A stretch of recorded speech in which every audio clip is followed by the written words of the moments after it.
really getting into the life of Alexander Hamilton. Always fascinating, definitely debated. A complex figure, for sure. And our main source here is Ron Chernow's biography. It's, acclaimed, very detailed. It gives us a specific look at Hamilton's whole journey. Exactly. So our mission for this deep dive is to unpack some key moments, those relationships, the contradictions, all as Chernow lays them out in the book.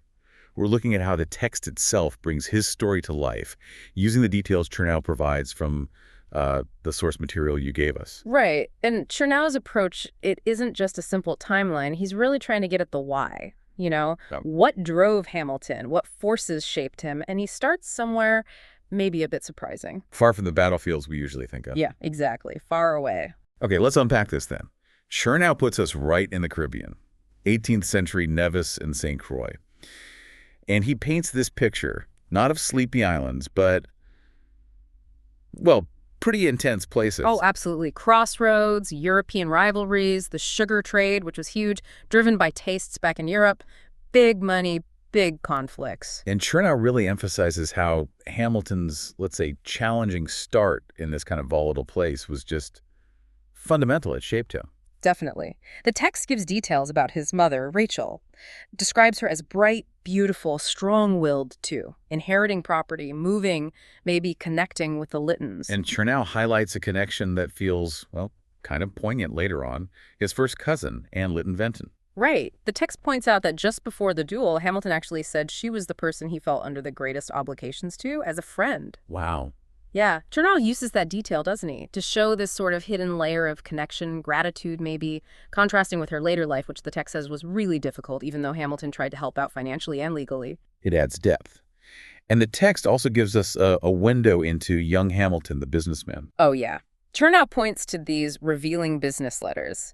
Shows a real take-charge mode already. There's that great quote the book uses where he's collecting money with this peculiar zeal, writing, "Believe me, sir, I done as hard as is proper." Even then. Even then. It's a small thing, but Chernow uses it to show that intensity was just there from the start, like with those miserable mules on the sloop Thunderbolt he mentions. Those details really make it vivid. And then there's this famous hurricane letter. Chernow digs into that, too. He does. He notes the sort of gloomy thoughts for a teenager, right? An apocalyptic sense, a somber view of the cosmos, but also that strain of youthful idealism, calling out the rich. And Chernow really frames this as a turning point. Absolutely. He calls a hurricane his salvation, basically. That letter caused such a stir, it helped him quite literally write his way out of poverty. With help, of course. Right. The text mentions that network, Hugh Knox, those key donors like Kruger, Courtwright, Beekman, Stevens, and Lytton Benton again. Chernow even throws in the idea that maybe the business guys hoped he'd come back as a doctor.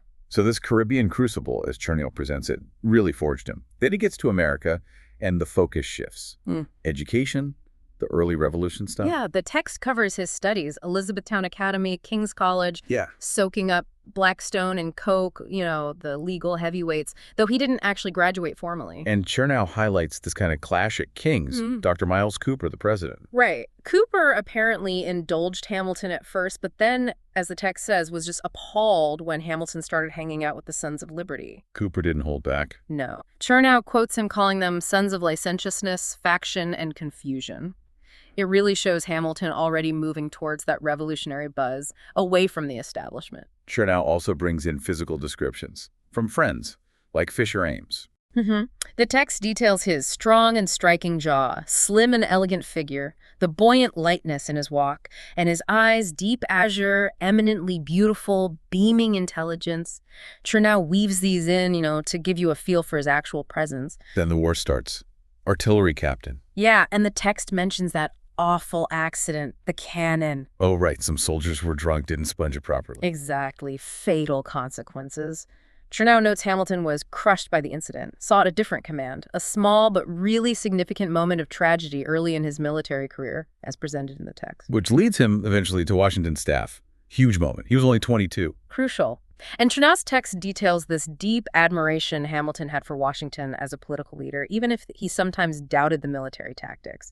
And it mentions that bargain, right? Never criticize the general openly. And Washington style, Chernow uses other accounts. Yeah, like John Adams calling Washington a great actor with the gift of silence. And he quotes James McHenry, who felt Hamilton's advice really perfected the whole operation, the machine. The book portrays Hamilton as just central to Washington's communications, drafting everything. Letters to Congress, governors, other generals. All of it.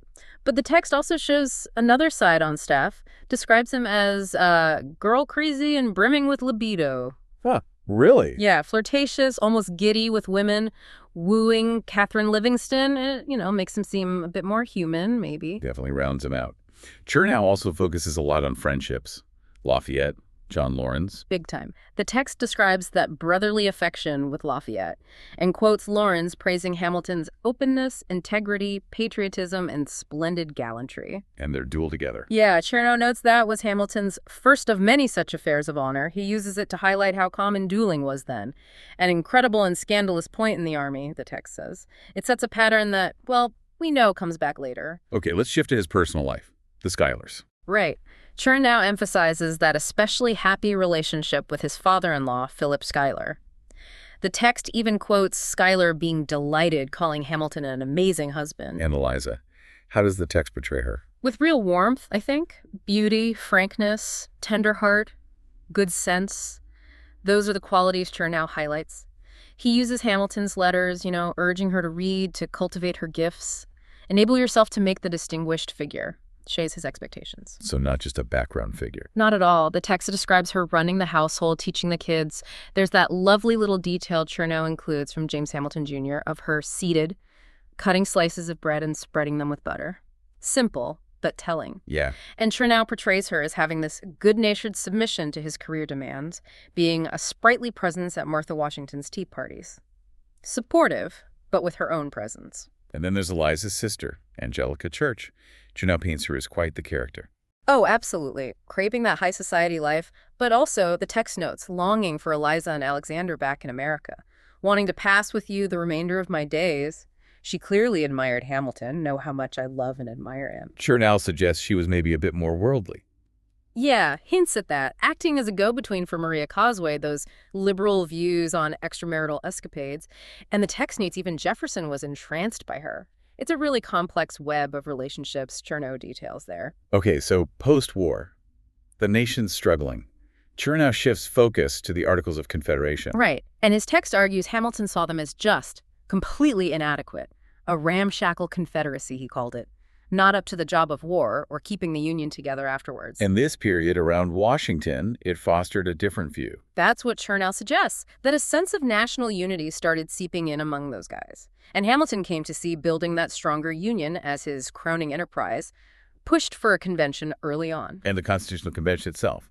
Chernow details Hamilton's role. Yeah, as a catalyst, even though New York tried to limit his influence. That big June 18th speech, controversial. The dreaded word monarch. But Chernow argues it wasn't just about monarchy. No, he argues Hamilton was looking for a principle to resist, the popular currents, restrain majorities and minorities. He quotes Hamilton saying, "Demagogues are not always inconsiderable persons. Patricians could be demagogues too." Interesting nuance. Yeah. And Washington's reaction. Positive, according to the text. Wanted Hamilton back. And Chernow notes that even though Hamilton didn't love the final compromise, he eventually made full peace with the Constitution. Which leads right into the Federalist Papers. Yep. Publius. Chernow's text gets into the authorship, that whole dispute. But he argues the essays aren't just like propaganda for the moment. He sees consistency. Yeah, he argues they connect deeply to Hamilton's ideas before and after. Shows his view of this shrinking world needing both economic and military strength. They go hand in hand, as the text puts it. And Federalist 78 is key in Chernow's count. Absolutely critical. Chernow highlights this as where Hamilton introduces judicial review. The idea the Supreme Court can strike down unconstitutional laws. He quotes Hamilton, quote, "No legislative act contrary to the Constitution can be valid." Foundational stuff. Chernow argues it laid the groundwork for Chief Justice Marshall, a huge contribution presented in the text. Okay, so the Constitution is ratified, the government forms, and the battles begin. The Hamilton-Jefferson feud. Oh, boy. Chernow describes it as just massive, a classic enmity in American history, taking on almost pathological intensity, even though, the text notes, they start out okay. What does Chernow see as the root causes? Part of it, the book suggests, was Hamilton's affinity for England, seeing the Revolution as a kind of family fight, admiring the British Constitution. Jefferson, on the other hand, saw Hamilton as trying to muscle in on the State Department. Total opposites in many ways. And it got nasty fast. The newspaper wars. Yeah, the text details Hamilton calling out Chernow, accusing Jefferson of disloyalty, even asking if he looks with an eye of female rivalship. Ouch. And Jefferson firing back? Chernow shows Washington getting really worried, pleading for tolerance, fearing the whole thing could fall apart. Meanwhile, Hamilton's running the Treasury. From scratch, basically. Chernow describes it as this tiny embryonic branch and emphasizes Hamilton wrote everything himself. No ghostwriters for that massive output, especially the public credit report, getting it out fast, staking his claim. And his big idea, funding the debt. Right. Chernow presents Hamilton's argument. It would provide liquid capital the struggling economy desperately needed. Now that famous quote, public debts are public blessings. Yeah, everyone knows that one. Chernow actually calls it a tortured expression in the text. He shows Hamilton getting testy, reminding people he always wanted to extinguish the debt eventually. Says his warnings about too much debt actually outnumbered the praise. That's a really important clarification from the text, and Madison opposed this. Strongly. The text explains Madison wanted any profit from the debt's rising value to go to the original soldiers and patriots, not the speculators who bought it up cheap. Saw it as unfair. And Chernow points out the slavery issue lurking in the background. Yeah, that bipartisan decision to shelve the slavery issue, as the text puts it, had huge consequences. It meant the Southern economy wasn't really challenged, and all the political energy focused on Hamilton's Northern financial system instead. And Jefferson as Secretary of State. Chernow contrasts them. Big time. Hamilton jumped right in. Jefferson kind of dithered, the text suggests. Chernow details Jefferson's background, his intense study, but also his implacable aversion to the British, contrasted with his love for French society. The grandee, gourmet, hedonist description. Exactly. Living it up in Paris, lavish hotel, big staff, even a frateur, someone to rub him down. Chernow uses these details from the historical record to paint a picture of very, very different men. The clash over assuming state debts was huge. The Assumption Bill. Chernow calls it the most bitter and angry contest, led to that famous dinner deal. The compromise. Assumption for the capital moving south. That's how Chernow presents it, though he notes Madison still voted against it. That whole fight, the text argues, really opened the chasm that created the first political parties, shattered the early unity. Okay, let's turn to the intense rivalries and crises Hamilton seemed to attract. Chernow notes a kind of paradox. Yeah, that central mystery he presents. Hamilton being super sensitive to criticism himself, but often seeming totally insensitive to how his own words landed on others. And the attacks on him got personal. Very. The text mentions William Tell, calling him Machiavellian, power-mad, accusing his private character as still worse than your public one. Chernow shows this became a pattern.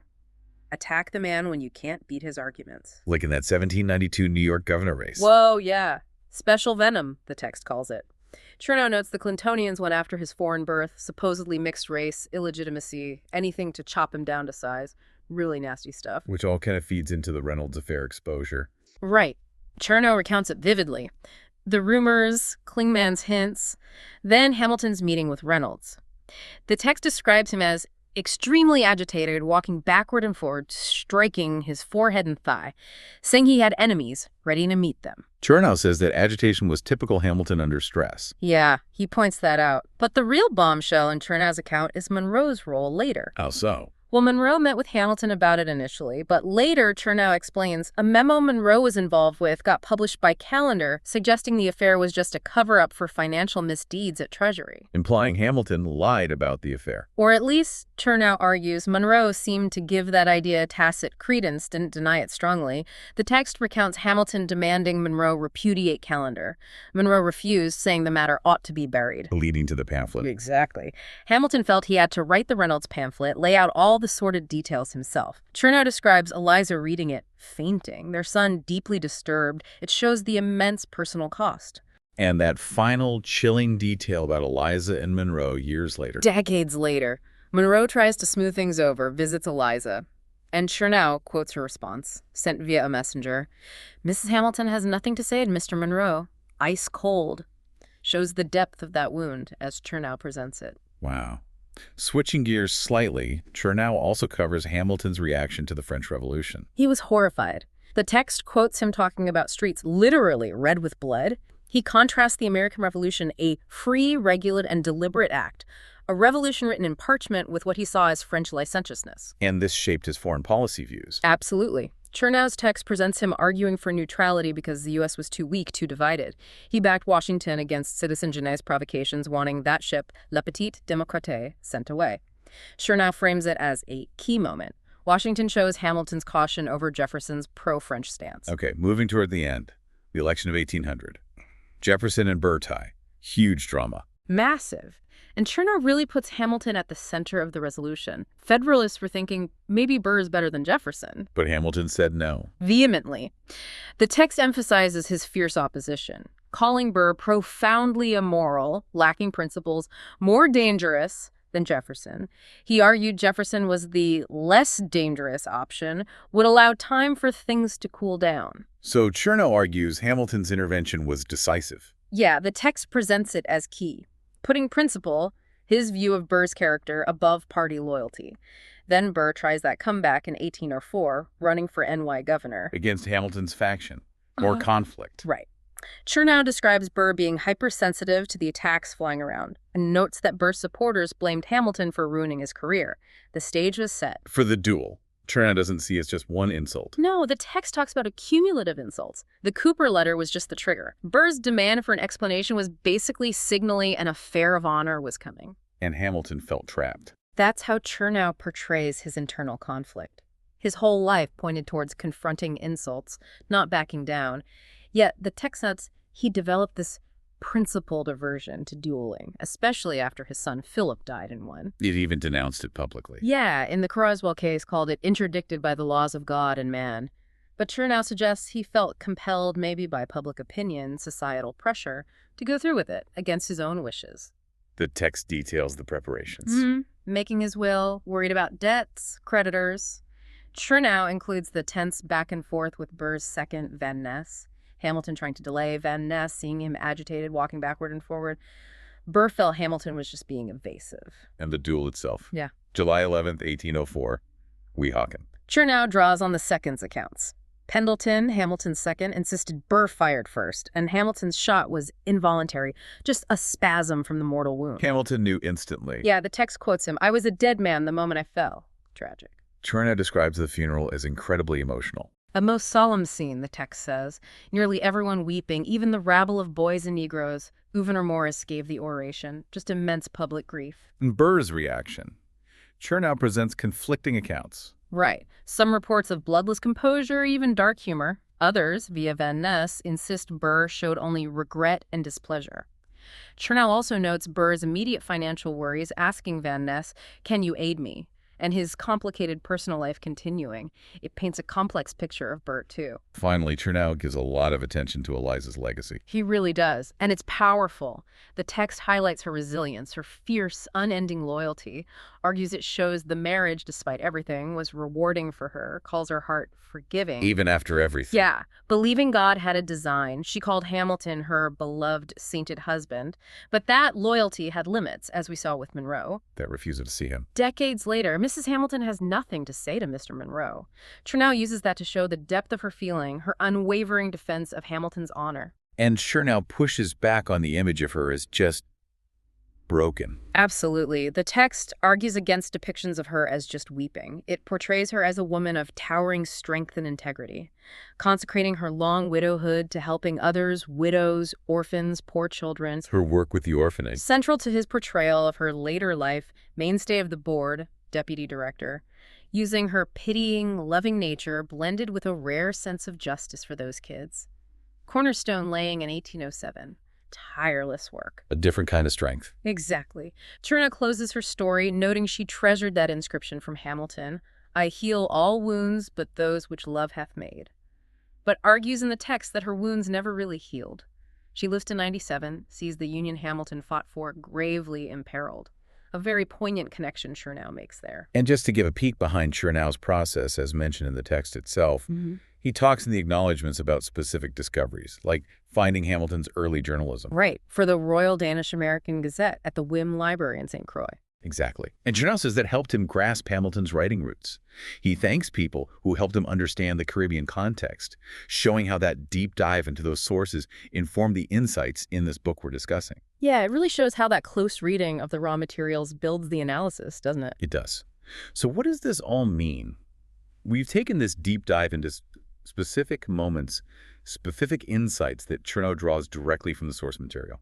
We've looked at Hamilton's, well, surprising start, the complexities in his relationships, his intense drive, part intellect, part vulnerability, and that incredible endurance of Eliza that the text brings out so strongly. And looking at these details from Chernow's text, you get a much more, well, human feel for him, right? He wasn't just this figurehead. It shows the messiness, the passion, the real personal cost involved in building a nation, all powerfully presented in these pages. Definitely. So here's something to think about, reflecting on Chernow's text. What does all that intense, constant conflict surrounding Hamilton's life, as Chernow chronicles it, tell us about political ambition itself, about creating a nation? And does focusing on these really vivid personal details from the text change how you see his public achievements? Something to chew on.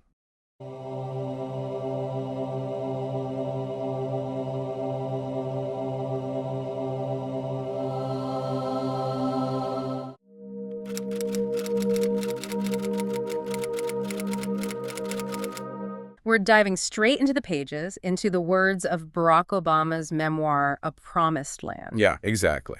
Our mission here is to pull out the key insights, his own reflections, the experiences he shares, basically getting it straight from the source text you've provided.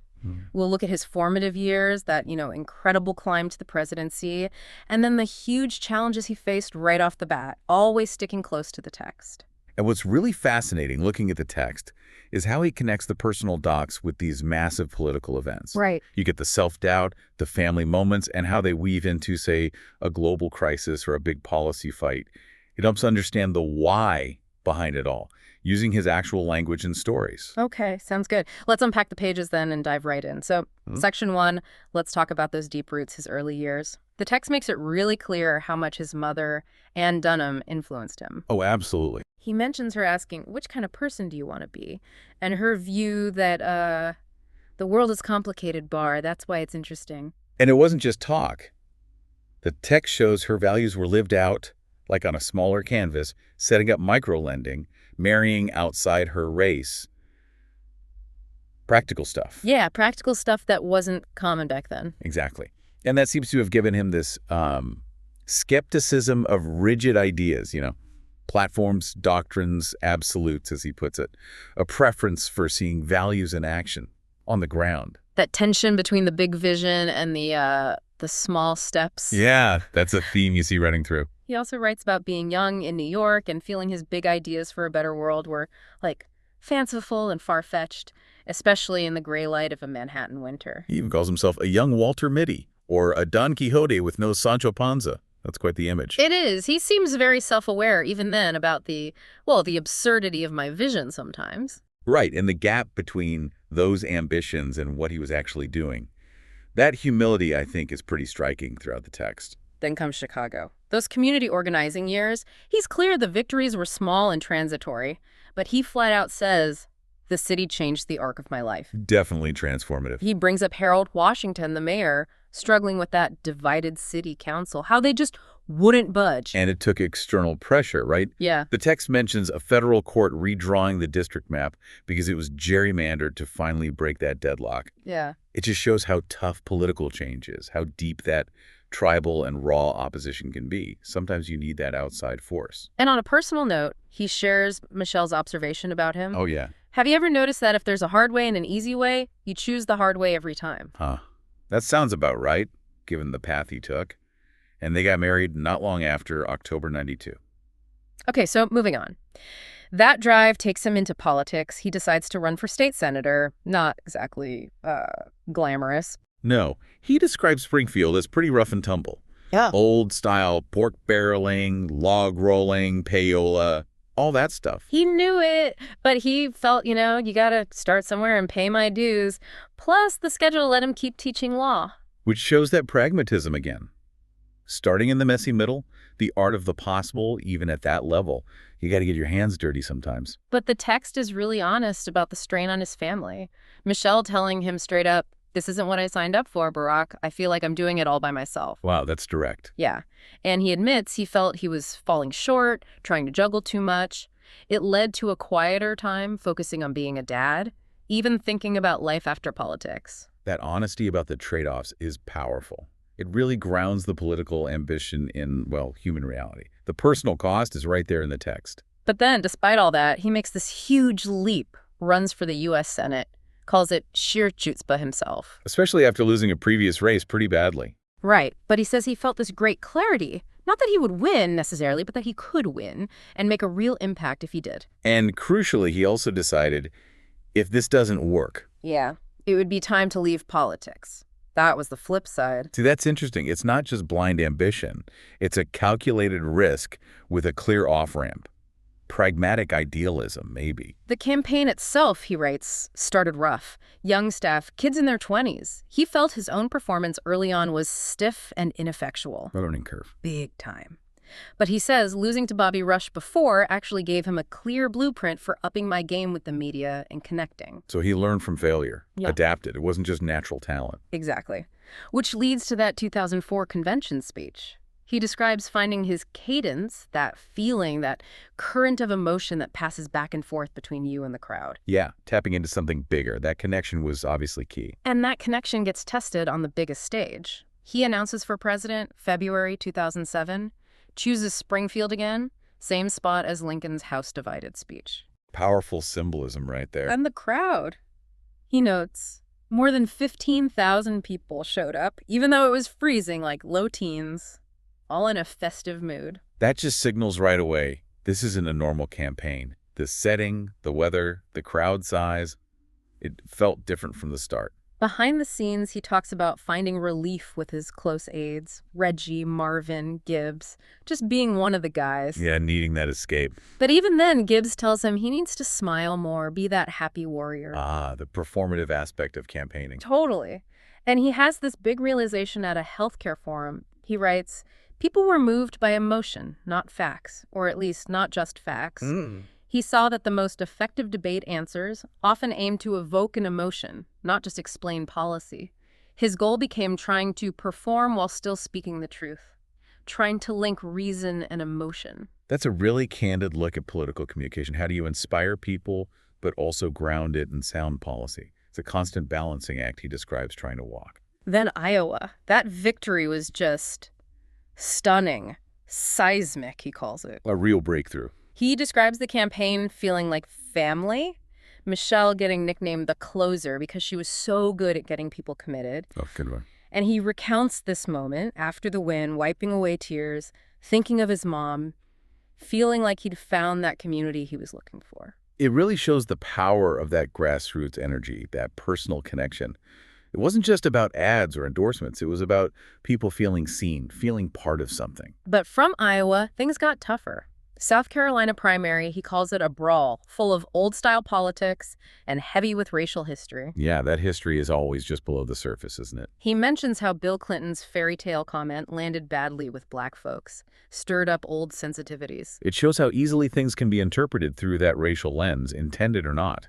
Those dynamics are just so deeply embedded in American politics, as the text points out. He writes about the implacable weight of the past. Even Michelle hearing from well-meaning black women that maybe losing was safer than winning because, the fear was if I was elected, I was sure to be shot. Wow, that's sobering. Just a stark reminder of the fears within the community. He saw his mission partly as proving that the country could transcend that old logic. Then the whole Reverend Wright thing blows up. ABC News runs those clips. Yeah, the sound bites. He says they were skillfully packaged to offend Middle America. He felt he couldn't just ignore it. He had to explain the other side. And that's where he brings in his grandmother. Exactly. He recalls her fear of a black panhandler and acknowledges, my grandmother was a part of me, just as Reverend Wright was a part of me, trying to own the complexity. That's a really complex thing to unpack publicly, trying to bridge those gaps, explain those uncomfortable truths. It's a huge challenge he details facing. And while all this is happening, the financial storm is brewing. Right, the background noise gets louder. He mentions an early warning from a friend about subprime mortgages, those risky loans, ignored at first by official reports, then bam! New Century Financial bankrupt, countrywide collapsing. It shows how fast things unraveled and how even the experts underestimated it initially.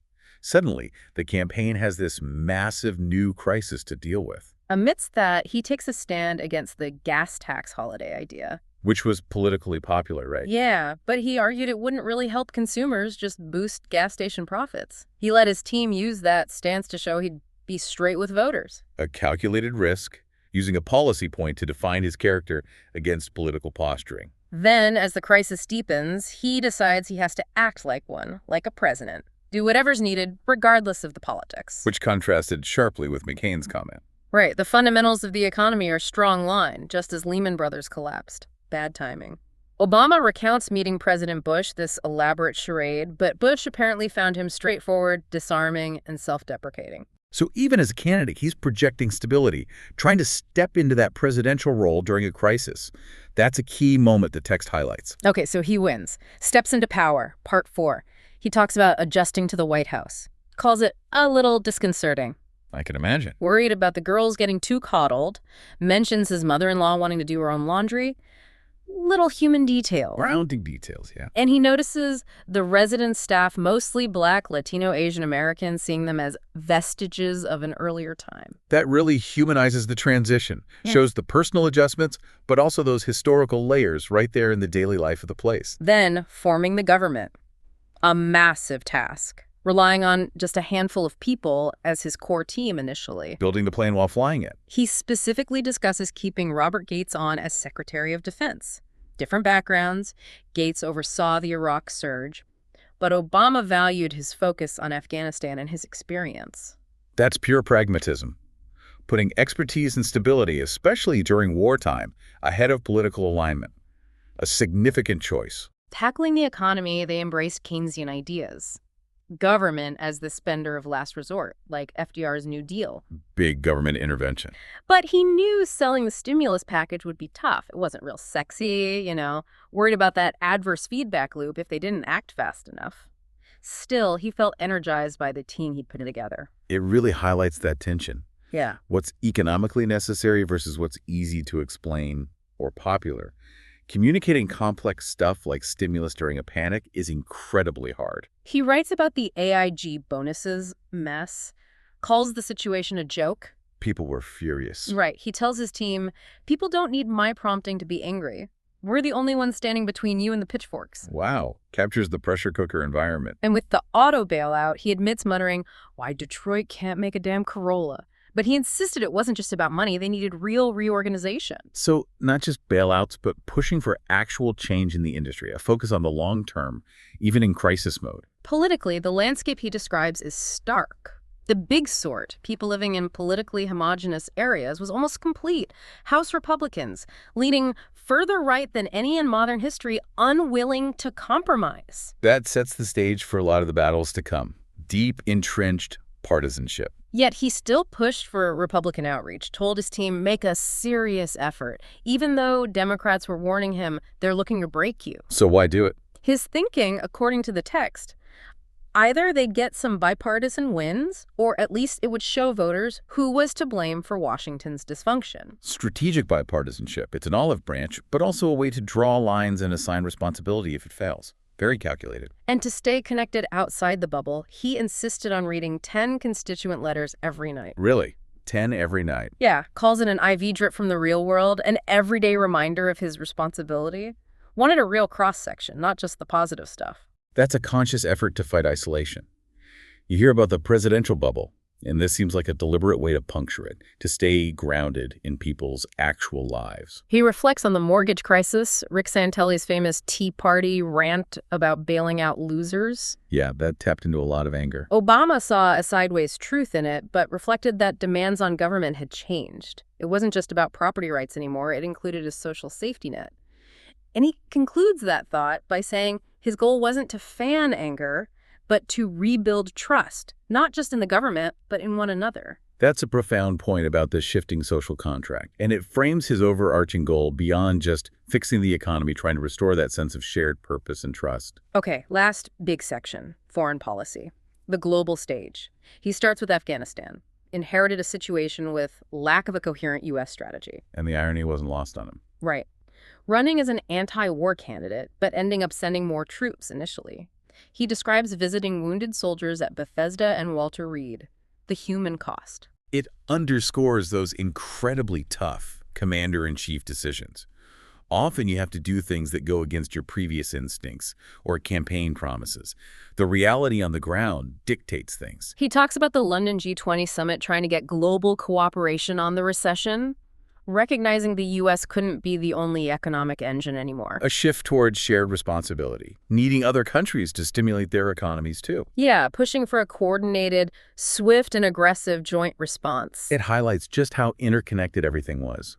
A global crisis needing a global response, moving beyond just U.S.-led action. Diplomatically, he discusses the reset with Russia. Relations were bad. At a low point, yeah. He notes Medvedev seems surprisingly willing to cooperate, even canceling missile sales to Iran that Putin had approved. A promising sign, Obama writes, but adds the caveat. So long as Putin doesn't cut him off the knees. Exactly. Shows the complex power dynamics. With Turkey's Erdogan, he found him cordial, responsive, but sensed his commitment to democracy might only last as long as it served his own power. That's astute diplomacy. Reading the person, the situation, understanding the limits even when you're cooperating tactically, seeing the long game. He shares a really poignant warning he got from Václav Havel. Oh, the Czech leader. Yeah. Havel told him, "You've been cursed with people's high expectations. I fear it can be a trap." Wow, that's heavy. The burden of hope. High expectations can be motivating, sure, but also incredibly difficult to live up to. A real trap. Yeah. Then there's the Cairo speech, aimed at the Muslim world, trying to bridge divides. A landmark speech. He acknowledges critics who contrasted the lofty, hopeful tone with the grim realities on the ground. But he defends the core arguments and asks this really deep question. How useful is it to describe the world as it should be when efforts to achieve that world are bound to fall short? That's the fundamental tension, isn't it? Idealism versus realism in foreign policy.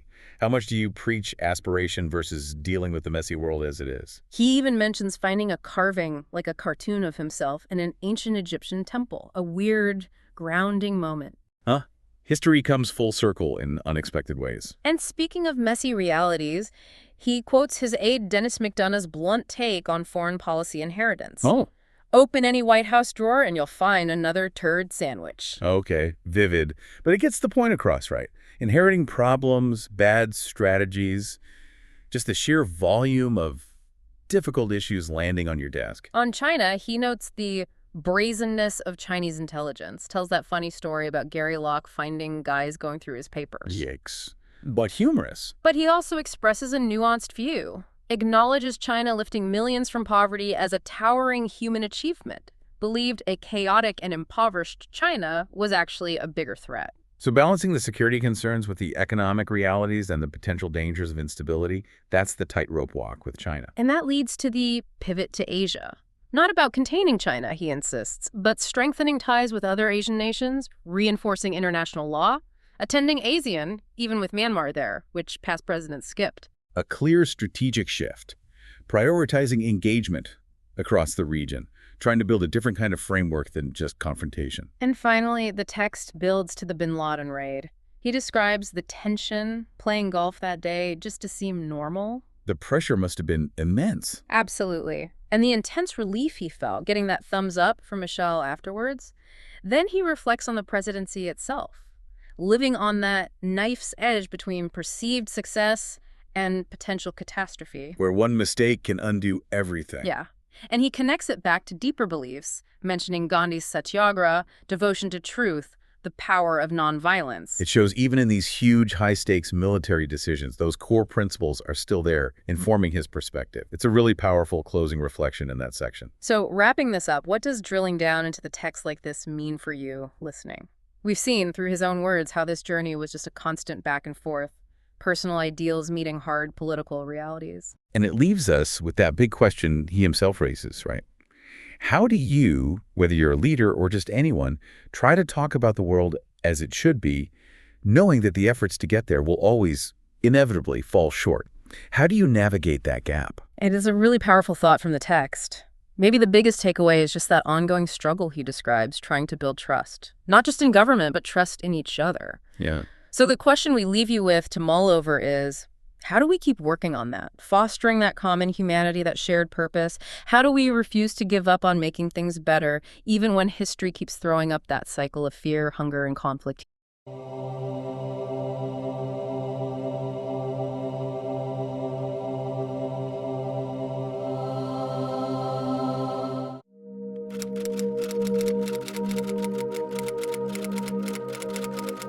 Have you ever stopped to think about how, the stories we get told growing up, the people around us, our experiences, how it all kind of weaves together to make us who we are? Oh, absolutely. It's a fascinating process. Our identities aren't just handed to us, are they? They're built bit by bit through family, history, community. Exactly. And that's why today we're doing a deep dive into some really powerful source material. We're looking at specific excerpts from Barack Obama's Dreams from My Father, a story of race and inheritance. And he himself calls it an honest account of a particular province of my life. Not just a standard memoir, but something quite specific. Right. So our mission really is to unpack the insights found directly in these pages. We want to explore how those early influences, his racial awakenings, that whole journey of self-discovery, shaped his understanding of identity and community, all based on his own words. It's a chance to see how he grappled with these big themes, identity, race, belonging, through his own experiences as he wrote them down. So let's start with where the book even came from. It's kind of surprising, actually. He says he initially intended a very different book. Yeah, that was after the burst of publicity when he became the first Black president of the Harvard Law Review. Big deal at the time. Huge. But he notes, quite humbly actually, that the attention maybe testified less to my modest accomplishments than to Harvard Law School's peculiar place in the American mythology. As well as America's hunger for any optimistic sign from the racial front. That's a key insight right there. He felt the pressure, the expectation. He did. He thought he had, and I'm quoting here, something original to say about the current state of race relations. More academic, maybe? Seems like it. More outward-looking. But the process, well, it seemed to force him inward, didn't it? Memoirs often do that. You start thinking you'll analyze something out there, but you end up excavating in here. That's a great way to put it. From public analysis to personal excavation. And right there in that personal space is his mother. He talks about mourning her deeply. Calls her the kindest, most generous spirit I've ever known. It's incredibly moving. And he says, what is best in me I owe to her. He even sees her joy, her capacity for wonder in his own daughters. It's such a powerful grounding in kindness, not just, ambition or ideology. Absolutely. And he paints this picture of her unique perspective, her needlepoint virtues, her kind of New Deal, Peace Corps, position paper liberalism. Right. A lonely witness for secular humanism, he calls her, especially where they lived sometimes. That belief in individual agency, kindness, it clearly stuck with him. It's a core theme. And you really get her personality with that Cheshire Cat joke about guilt. Oh, yeah. A healthy dose of guilt never hurt anybody. It's what civilization was built on. A highly underrated emotion. It's funny, but it also tells you something about her, doesn't it? It really does. And then there are the grandparents, Gramps and Toot. Real mix of, let's say, myth and reality shaping him. Toot, his grandmother, sounds like the anchor. He calls her the calm, insightful voice of reason, someone whose stories he trusted because they just felt like common sense. Yeah, the grounding force. But Gramps sounds like a whole different story. More charisma, maybe? A bit of a myth maker? Definitely. The author describes him with a wise guy grin and a tendency to rewrite his history. Like that story about holding his father over a railing? Sounds intense. A fearsome vision of justice, he calls it. But apparently his mother later said, well, it wasn't quite like that, gently correcting the family lore. What's really interesting, though, is how the author connects Gramps' own feeling of being an outsider, feeling like a walk, he says, to his view of Black people's struggles. Right. It's like Gramps created this internal fiction, projecting his own feelings of marginalization onto his son-in-law's race. He wanted that connection to be true. And later saw the author's father as embodying, Kennedy's New Frontier and Dr. King's magnificent dream. It's a lot of projection. While Teet's stories, they bring you right back down to earth. Sharp, painful realities. Like in Texas, the furniture salesman telling Gramps, if the coloreds want to look, they need to come after hours. Just awful. And at her bank job, the secretary hissing at her not to call the janitor, Mr. Reed, Mr. Just call no nigger, Mr. And finding Mr. Reed weeping later, it shows the deep personal wound of that kind of disrespect. It's not abstract. Not at all. And to herself, she was breaking barriers, right? First woman vice president of a local bank. Yeah, but even that caused friction. Her earning more than Gramps became a source of delicacy and bitterness, adds another layer to the family dynamic. So all these complex family stories, these encounters with race, they really set the stage for his own internal journey. He talks about seeing a photograph early on and feeling the sense of a hidden enemy. That race could somehow reach me without anyone's knowledge, not even my own. That's chilling for a kid. It really shows how insidious racism can be, how it seeps into your consciousness before you can even name it. And then, in high school, those blunt conversations with his friend Ray. Yeah, Ray just laying it out. We were always playing on the white man's court, by the white man's rules. Stark. That realization sounds crushing. The author describes the maddening logic where it almost didn't matter if someone was a good or bad white person. The power structure felt overwhelming, leading to this feeling of, well, powerlessness and rage. It's a tough spot.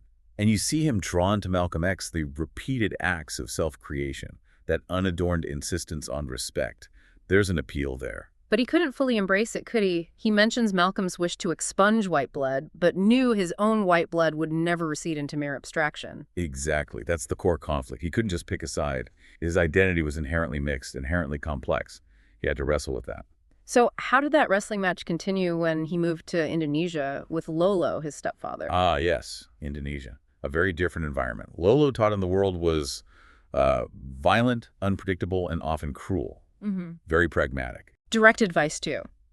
You will be a man someday, and a man needs to have more sense. Basically, take life on its own terms. And seeing the corruption there, it apparently bred this relentless skepticism in him.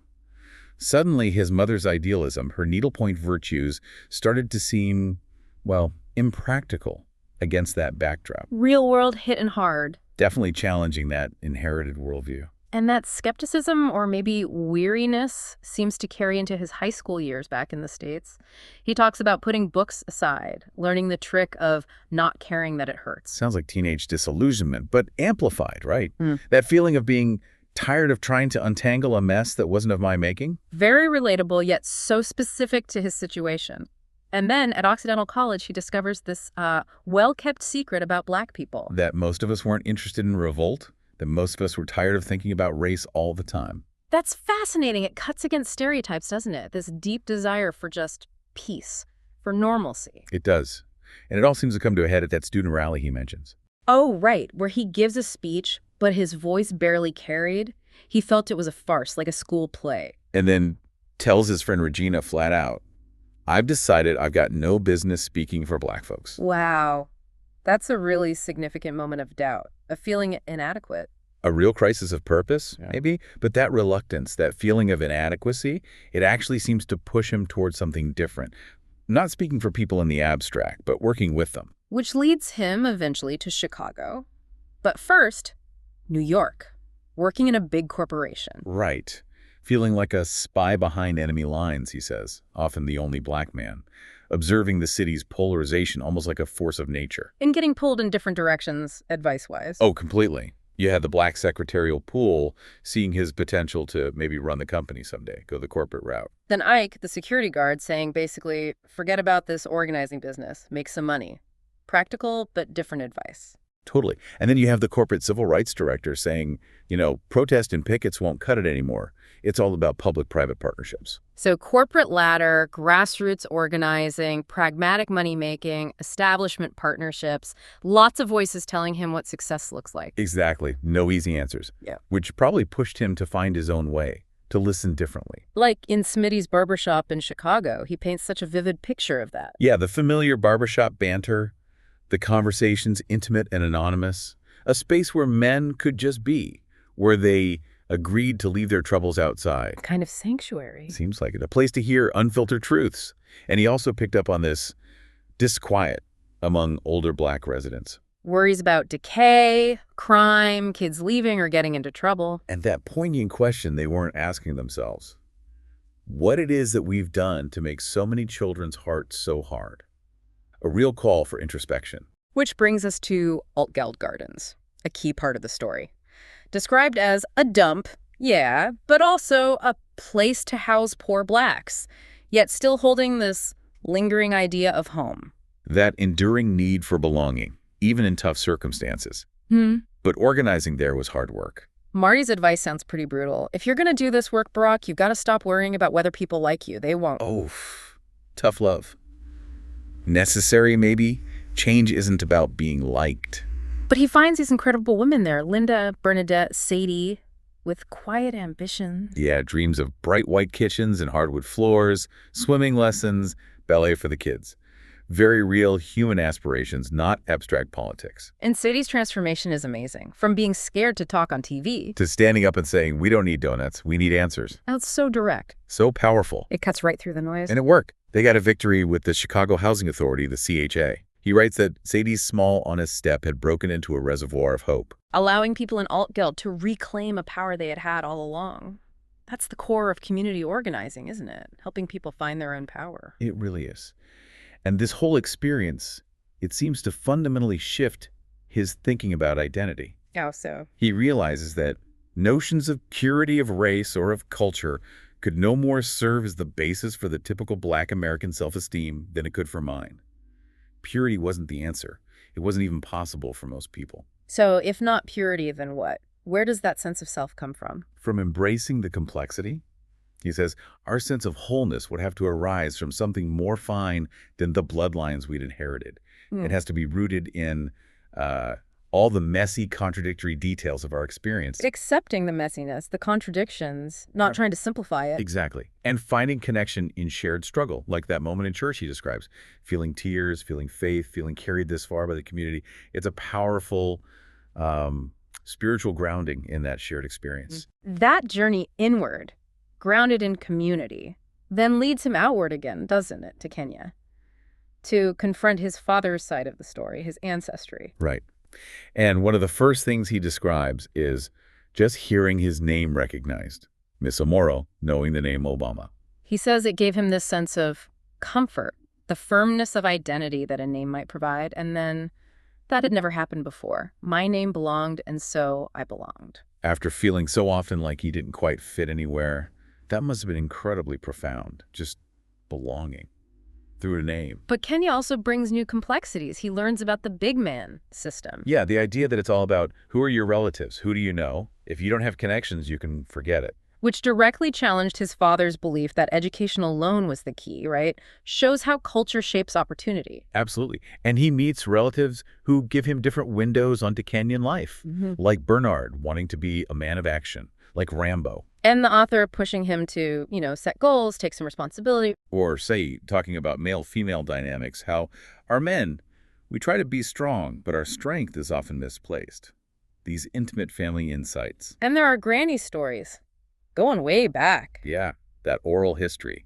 Life before the white man came, governed by elders, distinct roles for men and women. And his grandfather, Onyango, being unusual because he learned English, learned paper records, became useful to the white man. Which led to people thinking he was crazy for living in a tent.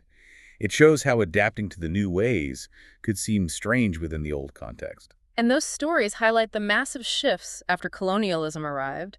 Land getting crowded, traditions weakening, elders losing authority. People starting to feel poor in comparison to the new ways. A real sense of disruption and loss. We also hear about Onyango's own defiance, his hardness, issues with his wife Akumu, who maybe still loved the man she was supposed to marry. It's layers upon layers of family history. And then his own father, Barack Sr., struggles getting fired, estranged from Onyango, proud but maybe bending the truth about his job, his time in prison. It's not a simple hero story. No, it's deeply human, deeply complex, shaped by history, by colonialism, by personal choices. And Rukia's comment really hits hard. The worst thing that colonialism did was cloud our view of our past. Making people cling to traditions, she suggests, like polygamy or collective land ownership, that might have outlived their usefulness or even become tools for abuse. That's a tough reflection on how the past gets distorted. It is. And he sees echoes of struggles back home, too. Returning to Chicago, he notices the decay accelerated, neighborhoods shabbier, kids edgier. It connects back to that earlier disquiet, that question about why kids' hearts are hardening. It's a persistent challenge, both locally and globally. And ultimately, his journey seems to lead him to conclude that just having faith in oneself was never enough. It requires more. Yeah, commitment, sacrifices, the kind he saw in community leaders he admired. Purpose isn't just found inside, it's built through action, through connecting with others. So, looking back at this whole journey through his words, we see the family influence, the wrestling with race, the search for purpose in community. It really shows how wholeness comes from embracing all those messy, contradictory details, not from some idea of purity. Exactly. His story, as he tells it, becomes this incredible map for understanding how identity is forged through inheritance, experience, and conscious choice. So, for you listening, thinking about this journey, how does your own story get shaped? By the past, the challenges you face now, the communities you're part of? What are those messy, contradictory details that make up your sense of wholeness? It's interesting. The author reflects that the civil rights movement did create more room to maneuver for people like him. More options of different paths you could take. Right. You could be the community organizer downtown or the corporate lawyer on the South Side, as he puts it. More choices existed. But that leaves us with a big question, doesn't it? Even with more room to maneuver, what does it really take to build not just individual success, but collective self-esteem? How do we together write that moral compass when inequalities are still so persistent? That's definitely something to think about long after we've finished talking about this book, a challenge that remains very real.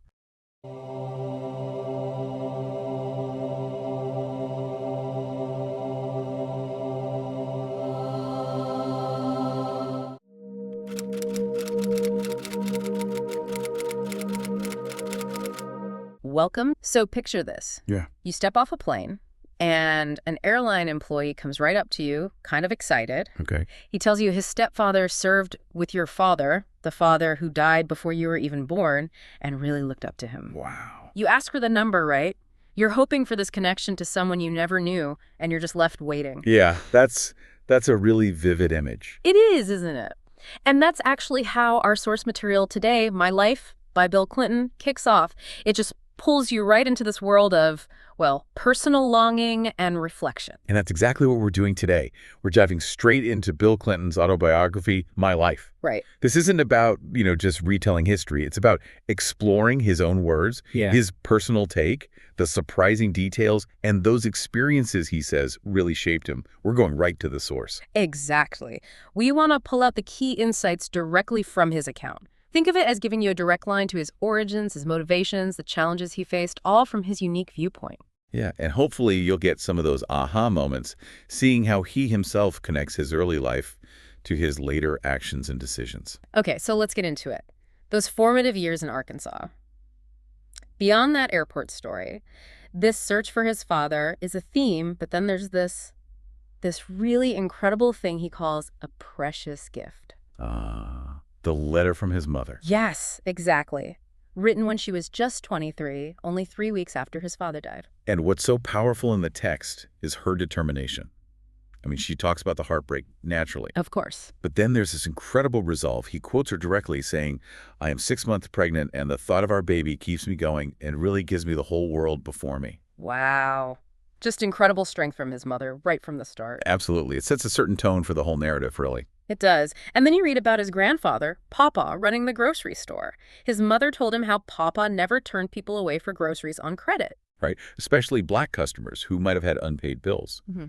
Papa apparently said good people who were doing the best they could deserve to be able to feed their families. And Clinton connects this directly, doesn't he, in the book? He does. He sees it as foundational for his later support for things like food stamps. Mm-hmm. It's a clear line from that childhood value he witnessed to his national policy goals. He even includes this quote from an African-American woman, Ernestine Campbell, remembering him as the only white boy in that neighborhood who played with black kids. And he adds, thanks to my grandfather, I didn't know I was the only white kid who did that. Yeah. It just shows how those early surroundings kind of shaped his whole perspective without him even realizing it at the time. It really underscores how critical those early relationships were. He talks a lot about his childhood friendships, too. Vince Foster, living next door. Yeah. climbing railroad timbers, throwing knives. Kind of typical boy stuff, but he describes Foster as kind to me and a voice of calm and reason, even then. And his nanny, Cora Walters, he has such high praise for her in the book. Oh, absolutely. Wise, kind, upright, conscientious, and deeply Christian. He explicitly says she made me a better person by her example. Right. And then there's that slightly funny bit about her helping him kill a huge rat. I remember reading that, yeah. Adds a touch of unexpected reality. Yeah, it does. But beyond specific people, he kind of pulls out this core lesson he learned from his whole family network, his uncle, aunts, grandparents. Oh, I suppose. Essentially. No one is perfect, but most people are good. Also, that laughter is often the best response to pain, and maybe the biggest one. Everyone has a story. Ah, okay. And he says that insight fueled his lifelong interest in people and his political goal to give people a chance to have better stories. You can really see that thread running through. You really can, from those early influences right into his political philosophy. Now, growing up in Hot Springs, it sounds like anything but ordinary, based on his description. Oh, definitely not. He describes it as really colorful, maybe a bit wild. There was legal gambling at Oaklawn Racetrack. Right. But also illegal slot machines everywhere. And he says even kids were allowed to play. Unbelievable. And the other attractions. Yeah, he lists them off. An alligator farm, an ostrich farm, this place called Keller Berlin's IQ Zoo. IQ Zoo. Apparently. And then there's that hilarious story about him and his friends calling Maxine Harris's notorious brothel. Oh, right. As kids. As kids. Calling over and over, tying up her phone line, and hearing, as he puts it, salty and creative language they'd never heard before. He thought it was hilarious, and suspected she did too, for a bit anyway. It definitely paints a picture of a unique place to grow up. It certainly does. But then, amidst all that, he talks about this moment of real moral clarity. It feels quite significant in the book. You mean the Billy Graham crusade? Exactly. In Little Rock, 1958, right in the middle of huge racial tension, schools closed over desegregation. And Graham refused to preach to a segregated audience, stood his ground and said, Jesus loved all sinners. Yeah. And Clinton writes about how much that affected him. Profoundly, it seems. He says straight out, I love Billy Graham for doing that. He was so moved he sent part of his allowance to Graham's ministry for months afterwards. Wow. That's quite something for a kid. It really is. It shows this early recognition of, well, moral courage in the face of intense pressure. And maybe foreshadows his own later positions. High school seems pretty rigorous in his telling, too. Oh, yeah. He lists off calculus and trigonometry, chemistry and physics, Spanish, French, and 4 years of Latin. Sounds intense. Definitely. And he mentions the school leader, Johnny May Mackey. The one with the roaring Trojan yell. That's the one. Cheering for what he calls the losingest football team in Arkansas. Adds a bit of color and resilience, doesn't it? He also talks about his first political loss running for student council. Ah, yes. And even then, his speech touched on bigger issues. It did. He mentions referring to the shame of a crisis it did not ask for, talking about the Little Rock Central High turmoil. So that awareness was there early on. And then, on a much more difficult personal note, he touches on that last terrible incident with his stepfather. Right, attributing it to his stepfather's fear of cancer driving that last bad outburst. It's a glimpse into the challenges at home he was dealing with alongside everything else. So, those are the roots. Let's shift now to those really tumultuous times, college, Vietnam, and starting that key partnership. Georgetown first. He runs for student council again. And finds himself, kind of ironically, as the establishment candidate. Against the Maud Rebellion. Exactly. Terry Maudlin's campaign. Clinton even mentions his own supporters tearing down Maudlin's signs, which he wasn't happy about. Interesting. And his take on the whole 1968 vibe? Well, this is revealing of his pragmatism. He writes he was sympathetic to the zeitgeist, the counterculture. Right. But he didn't embrace the lifestyle or the radical rhetoric. He explicitly says he feared culture clashes would undermine, not advance the cause. So that pragmatic streak was there quite early. Very much so. And you see that tested with the Vietnam draft. Yeah, that must have been incredibly difficult. He writes about his Oxford roommate, Frank Aller. A China scholar who understood Vietnam well, who ended up resisting the draft, staying in England. The anguish Aller felt comes through in Clinton's telling. And Clinton's own struggles with it. He's quite open about them. Failing the physical for a naval officer program because of poor hearing. Right. And his mixed feelings about potentially joining ROTC to avoid the draft. He quotes himself thinking, somebody will be getting on that bus in 10 days, and it may be that I should be getting on it too. It clearly weighed heavily on him. You can feel that weight in his writing. His first real steps in Washington involved working against the war, right? Yes, for Project Purse Strings, a citizen's lobby. And he recounts meeting Senator Gene McCarthy. The shoe story. Yeah, McCarthy lending him shoes for a black-tie dinner. A slightly surreal detail. And he mentions Clark Clifford's very blunt take on Vietnam. Yeah. It's really one of the most awful places in the world to be involved. Understated, maybe. Perhaps. And then, of course, the meeting that changed everything for him personally, meeting Hillary. How does he describe her in the book back then? As a formidable presence in law school. He says she was both idealistic and practical. A powerful combination. And crucially, he adds, she was tired as I was of our side getting beat. That shared frustration, that desire to win for their side, seems like a key connection point from the start. That makes sense. And the proposal story, it's pretty unique. It is. Buying a house he knew she liked without telling her, then saying, you have to marry me now because I can't live there alone. Definitely unconventional, but effective. Seems so.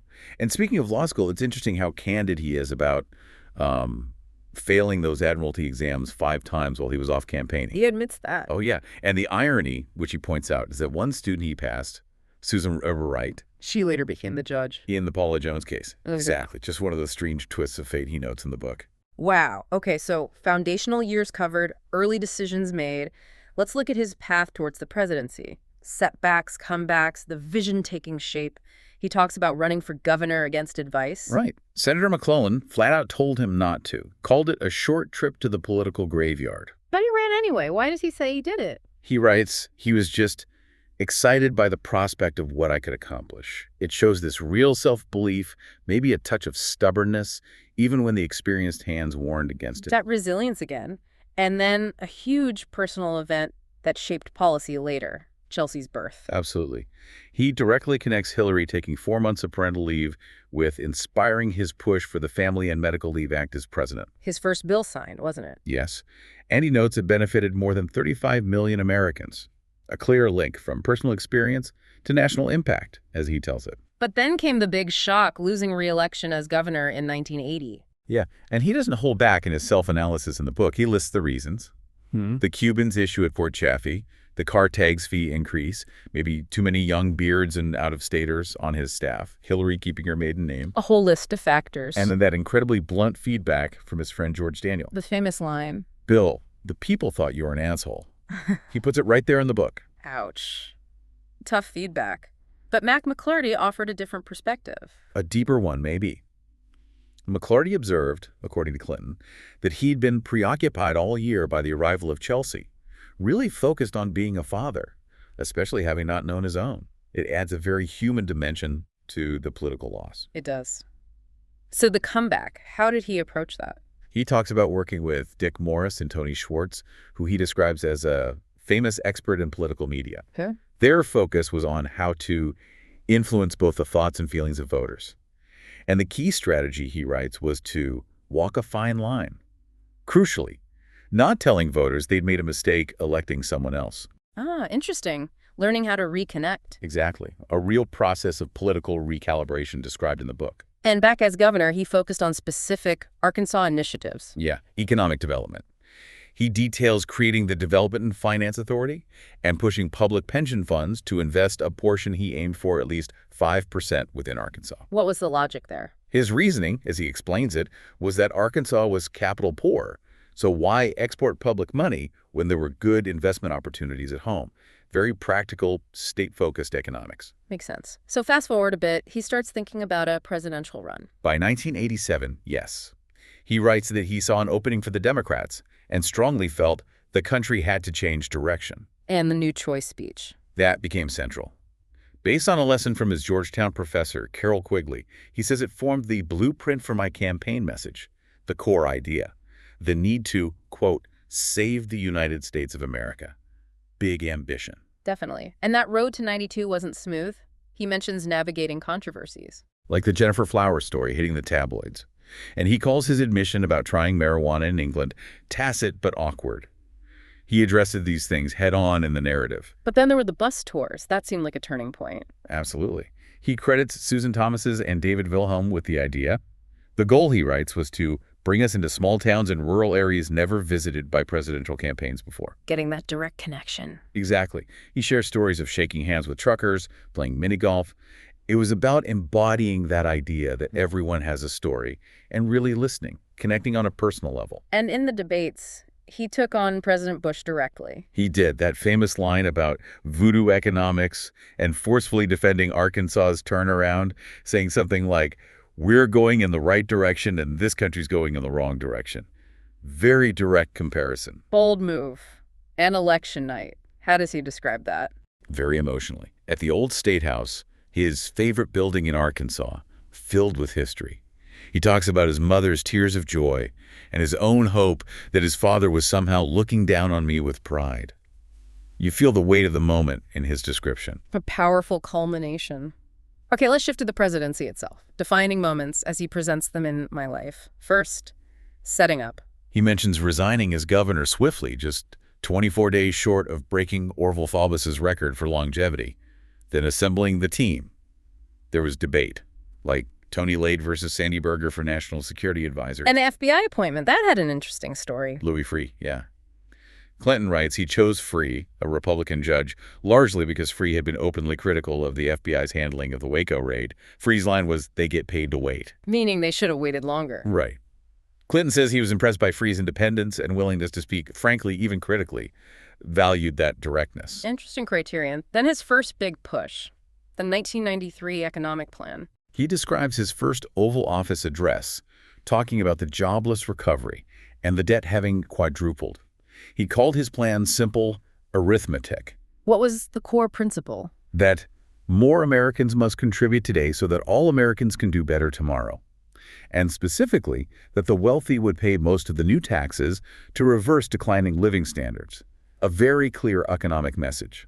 But it led to political fights. He talks about those pretty openly. Very openly. Don't ask, don't tell, for example. He admits flatly, "I lost the fight and the gay community was highly critical while Senator Dole won big."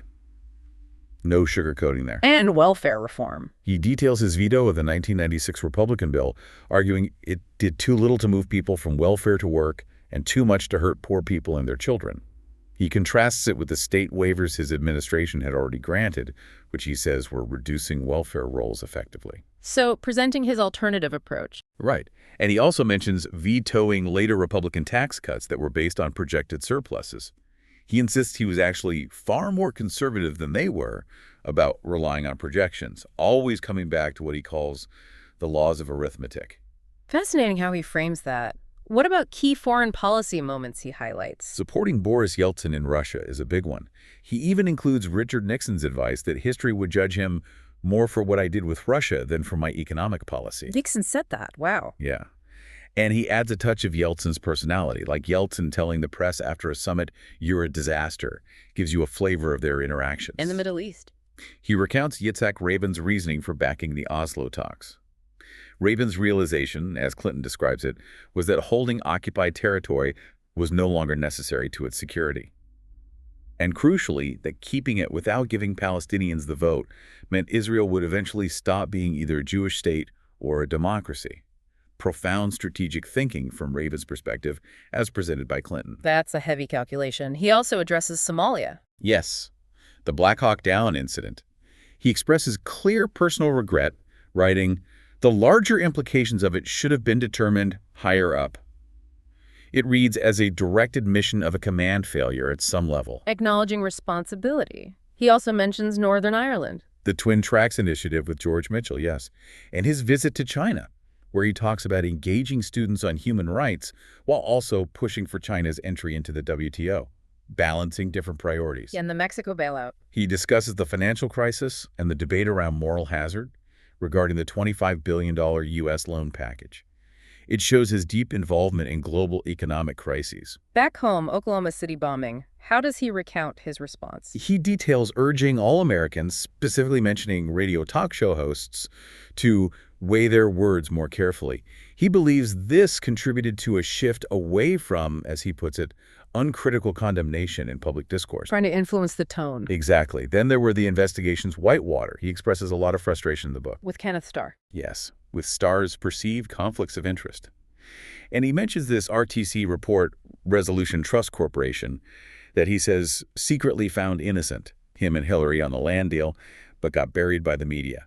You feel his deep sense of grievance there. Understandable. And the impeachment itself. He argues the charges didn't amount to the high crimes and misdemeanors required by the Constitution. He emphasizes his determination to keep governing throughout, even highlighting the strong economy in his State of the Union address delivered right in the middle of the Senate trial. It's his perspective on surviving that storm. A tumultuous period, no doubt. He also touches on the Elian Gonzalez case. He does, and links it to political concerns, specifically worrying about the impact on Al Gore's chances in Florida. Shows how political calculations intertwine even with sensitive human stories. And on the personal side, Chelsea going to college. He shares his joy about her choosing Stanford, but also that bittersweet feeling, realizing he and Hillary were going to miss her badly. A relatable moment for any parent. Absolutely. And his final acts as president. He mentions designating 8 more national monuments in his last ceremony, reflecting on protecting land as part of his legacy. A lasting impact. And finally, the book touches deeply on his mother's death earlier in his presidency, how the family coped, and he recalls Chelsea's portrait of her grandmother, Chelsea's Ginger. It really brings the personal story full circle, connecting those deep roots to his time in office. It really does. So that's quite a journey through Bill Clinton's My Life, drawing directly from his own account. From that Arkansas childhood shaped by loss and family right through the presidency, we've heard his reflections, the details he chose to share, the experiences he marks as formative. And hearing it in his own words, well, it gives you a unique lens, doesn't it? Not just on one man's life, but on the politics and culture of that whole period. It really hammers home how even major public figures are shaped by intensely personal things, and their own telling is just invaluable for understanding their perspective. So, maybe the final thought for you, our listeners, is this. What does reading such a detailed first-person account reveal? About leadership, about resilience, about maybe the capacity for both progress and self-reflection. How does hearing his story, in his words, challenge or perhaps confirm your own understanding of recent history and the people who lived it?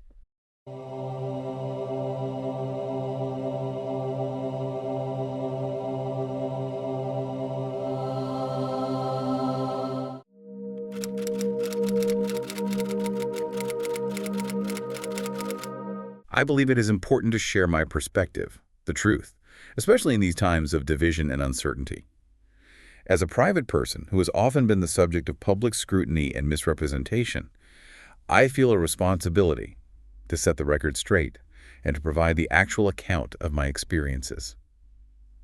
Today, we're doing something a bit different, going right to the source itself, exploring the life and experiences of Melania Trump, and we're using excerpts directly from her memoir, Melania. Straight from her own words. Exactly. Our whole mission here is to get beyond the usual headlines, the media narratives we always hear, Right. and uncover the really important insights into her experiences, her perspectives as she tells them.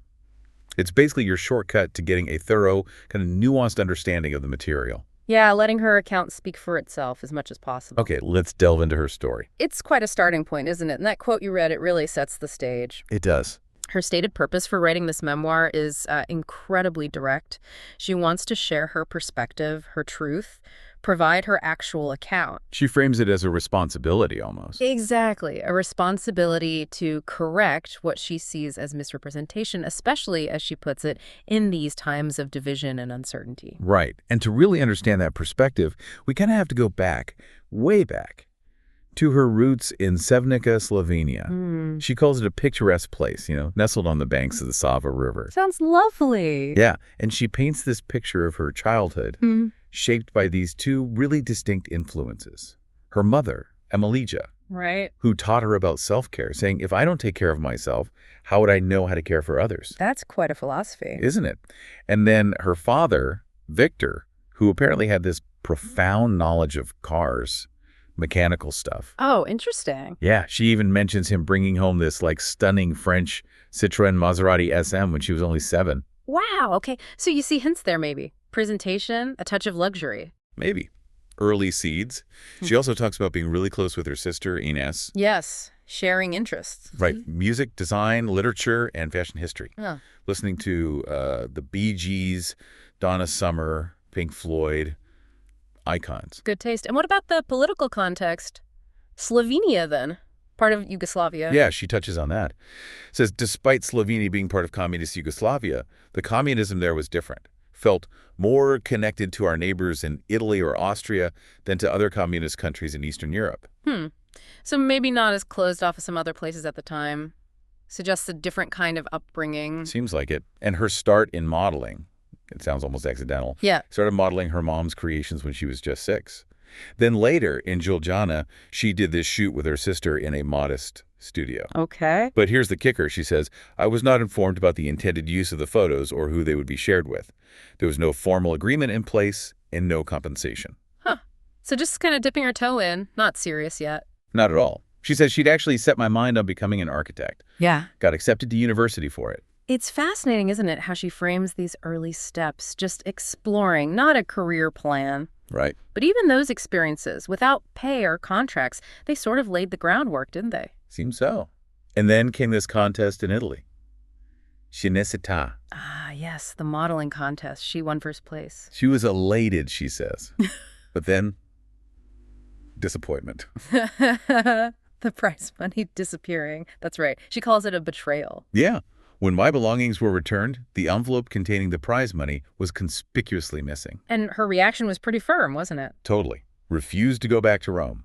And the lesson she took, such dishonesty has no place in my life, and it never will. Wow. That's a strong statement. Seems like a foundational moment for her. It really does. Yeah. A powerful lesson learned the hard way. And maybe, just maybe, that pushed her towards modeling more seriously. It seems like it led to a contract in Milan with RVR. Yeah, but she's very upfront about the difficulties, the harsh realities of the modeling world. Right. For every job secured by one model, hundreds of others are turned away. And the judgment. Your exterior is judged constantly. It is a brutal criticism. Tough business. Definitely. But she kept going. Moved to Paris, the world capital of high fashion.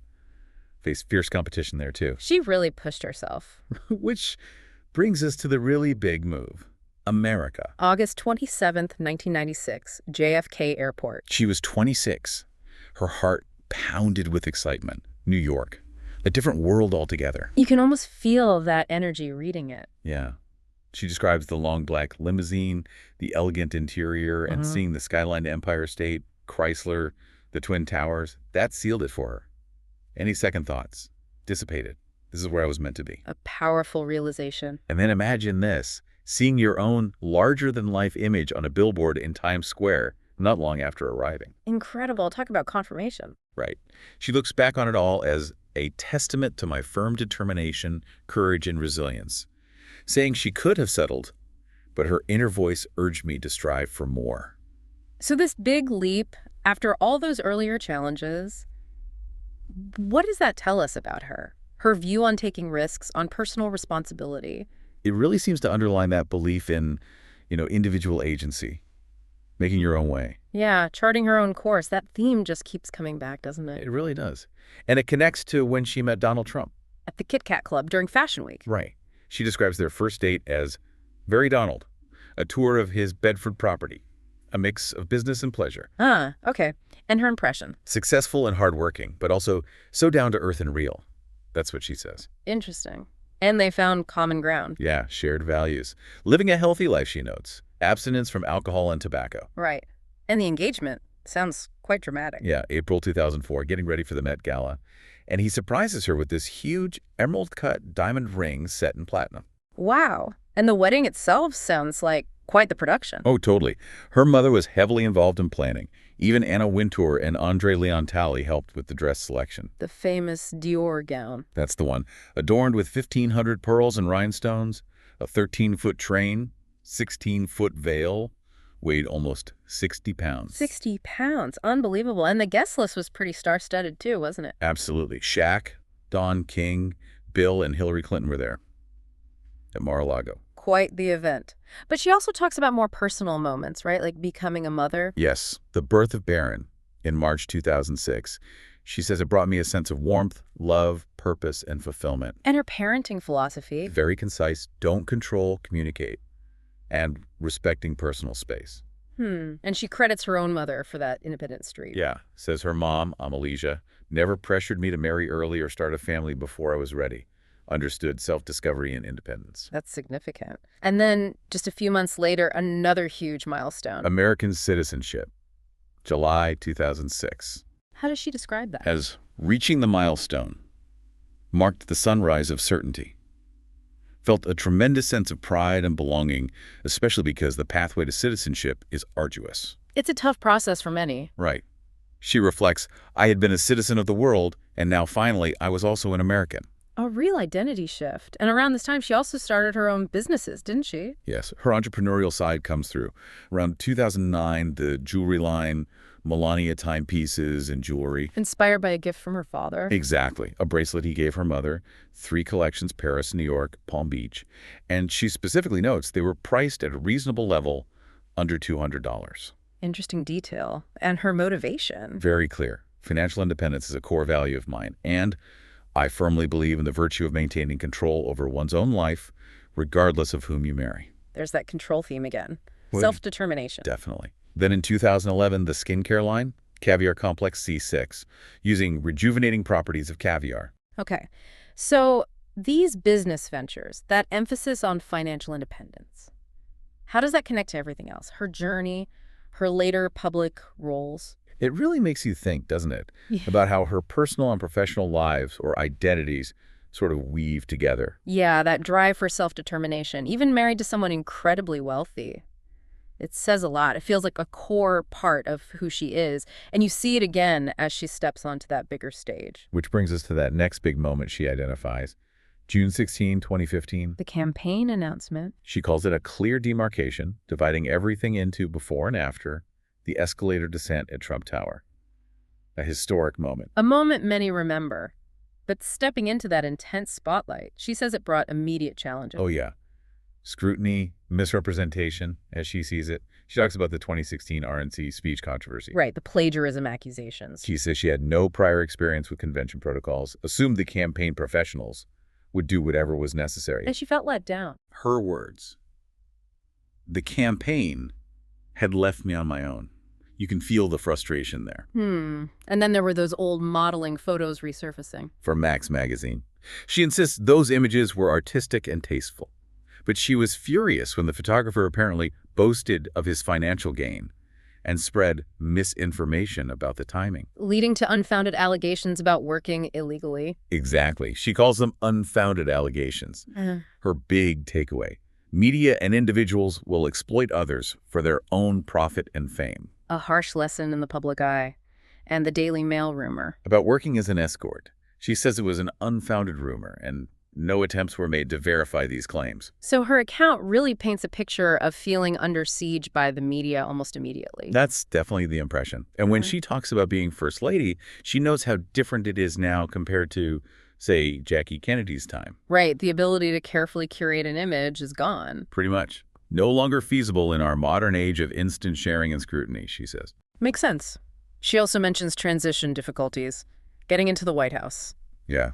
Says her team did not receive the access we had requested in December, and the info they got was filled with errors, delaying renovations. But she did undertake quite a few restoration projects once there. She did, restoring marble floors, rejuvenating doors, reviving the bowling alley, even designed a new rug for the diplomatic reception room. With the state flower. Yep, 50 state flowers around the presidential seal, and replaced a dilapidated shack with a new and beautiful tennis pavilion. So, making her mark on the residence itself, and what about her main initiative, Be Best? She links its origin to something very personal. Oh. That Rosie O'Donnell tweet suggesting Barron had autism. She calls it irresponsible and hurtful, heartless, says bullying a 10-year-old is egregious. Wow. So that directly fueled Be Best. That's what she implies. Shaped its 3 pillars: well-being of children, online safety, and tackling opioid abuse. Her core message being about teaching kids respect and compassion online. It gives it a different context, hearing her personal motivation. And she traveled quite a bit as First Lady, right? Many foreign trips. Yeah, she recounts quite a few. Visiting Saudi Arabia, the first Muslim country she visited in that role. And that interaction with Sarah Netanyahu. Right. Sarah Netanyahu says the media hate us, and Melania replies, we have that in common. But then she says the media distorted a moment with Donald's hand, calling it a swat. Always under the microscope. What about meeting the Pope? A special occasion for me as a Catholic, she says. Took a rosary for blessing, wore Dolce & Gabbana lace. She also describes a tender encounter with a boy waiting for a heart transplant. Oh, yes. And mentions the miracle of a heart being found soon after.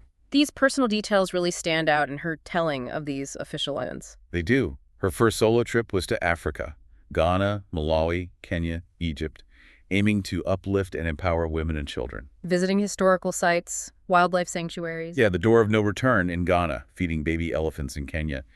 And that surprise Christmas trip to Iraq in 2018. With the president. Right. Donald wanted me with him, and I was honored to go.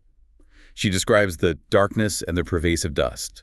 Her message to the troops: thank you for your service, for keeping us safe and free. It's really noticeable how she consistently filters these huge public moments through a very personal human lens, her own feelings or the impact on kids. Absolutely. And that continues as she talks about the later White House years.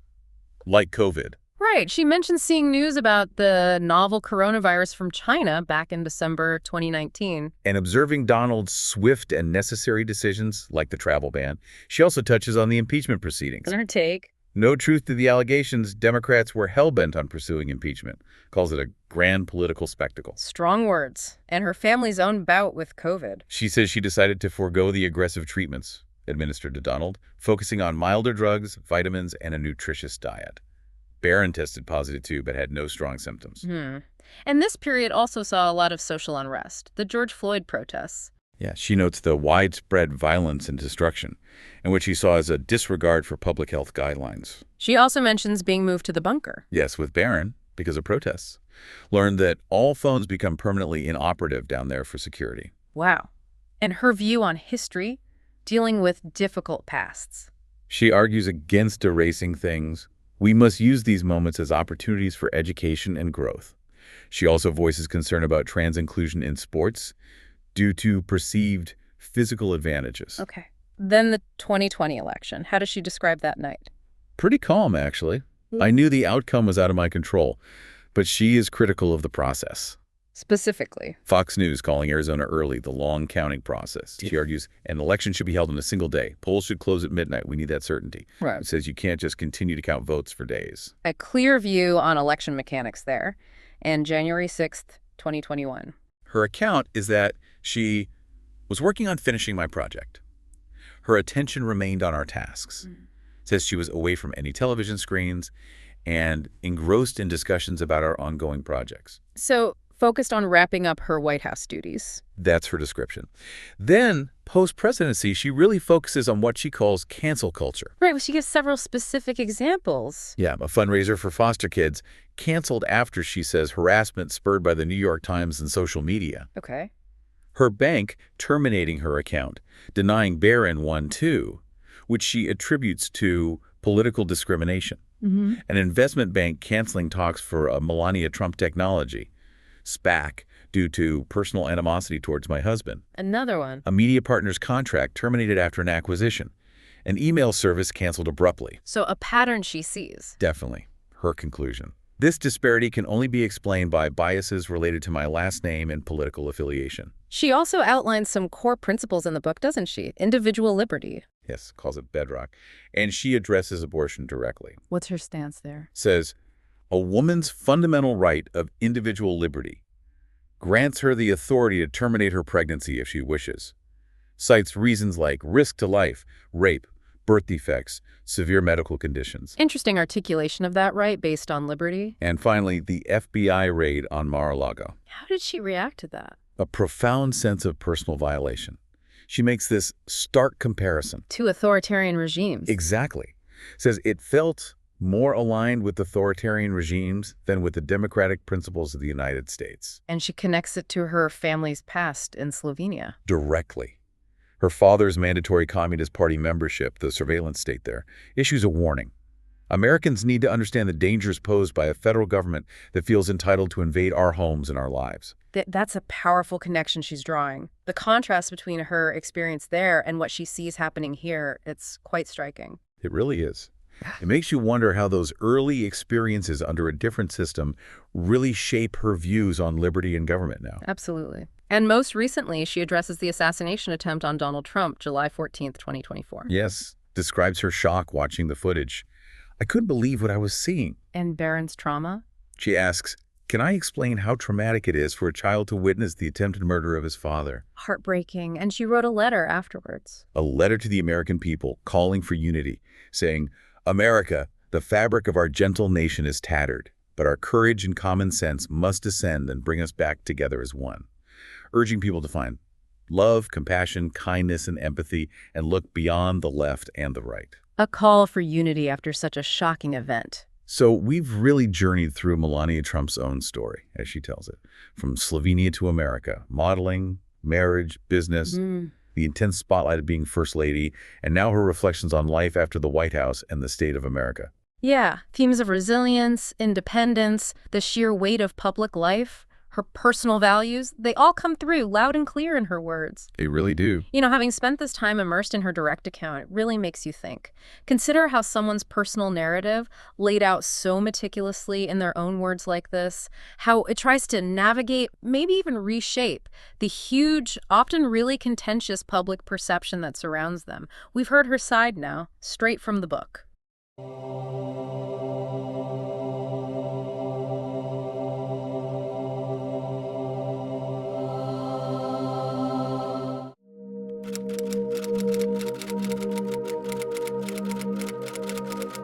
Welcome. Today we're taking on something really significant. We're immersing ourselves in excerpts from Nelson Mandela's autobiography, Long Walk to Freedom.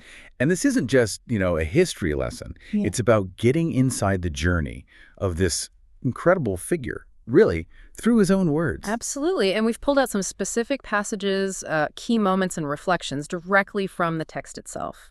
The idea is to help you navigate this, to sort of pinpoint the insights and experiences that really forge who Mandela became, how it shaped his politics, and, well, ultimately changed a whole nation. It's less about a strict timeline and more about grabbing those really potent nuggets of wisdom from his story. Exactly, like tracing where that strength, that resilience came from.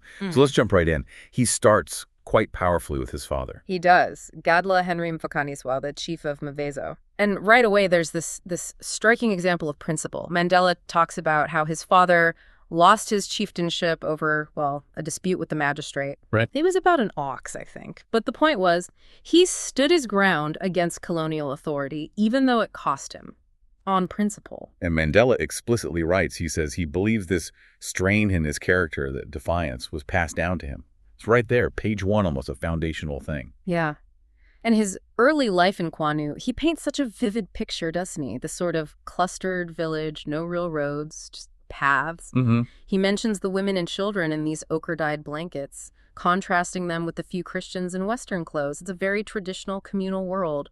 Land owned by the state, communal grazing. He even talks about childhood stick fighting and how the skilled fighters were admired like generals.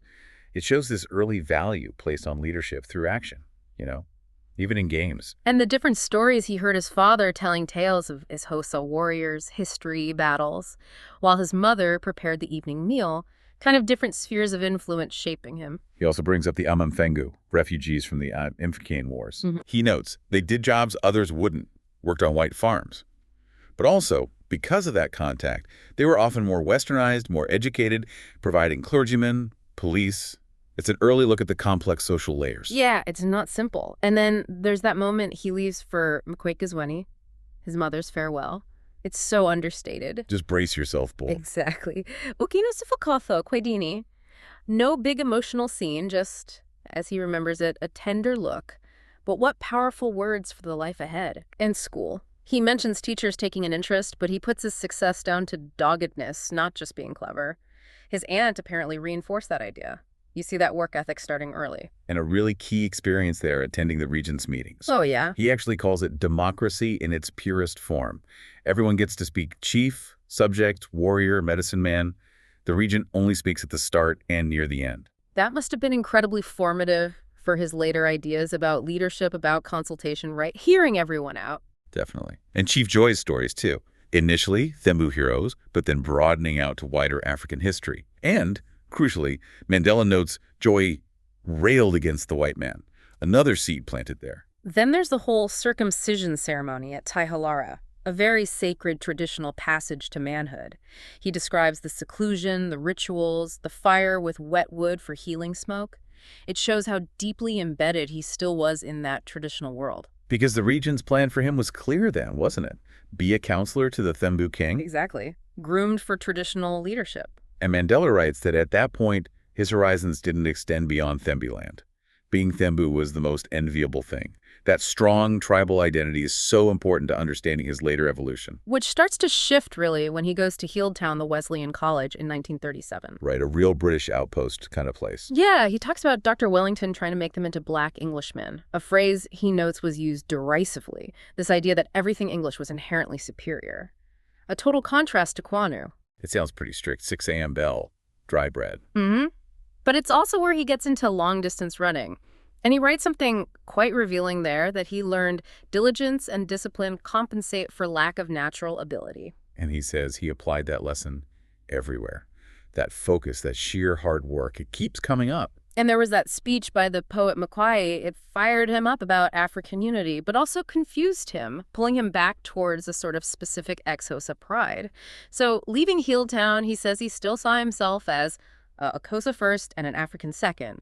The identity is still evolving. Which continues at Fort Hare University College, the place he calls a beacon for African scholars across the continent, like an Oxford or a Harvard. He keeps up the running, applying that same discipline.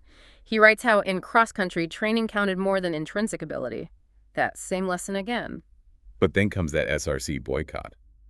A major test. Yeah, students were unhappy about the food, wanted more power for the Student Representative Council. They vote to boycott elections, and Mandela's caught, isn't he? Right. Stand with the students, risk his whole future, or compromise. He describes that tension. And in the meeting with the principal, Dr. Kerr, he makes his choice. He writes, he told Kerr he could not in good conscience serve on the SRC like that. And boom, expelled. It's such an early, clear example of him choosing solidarity, choosing principle over his own career path. Foreshadows so much. Definitely.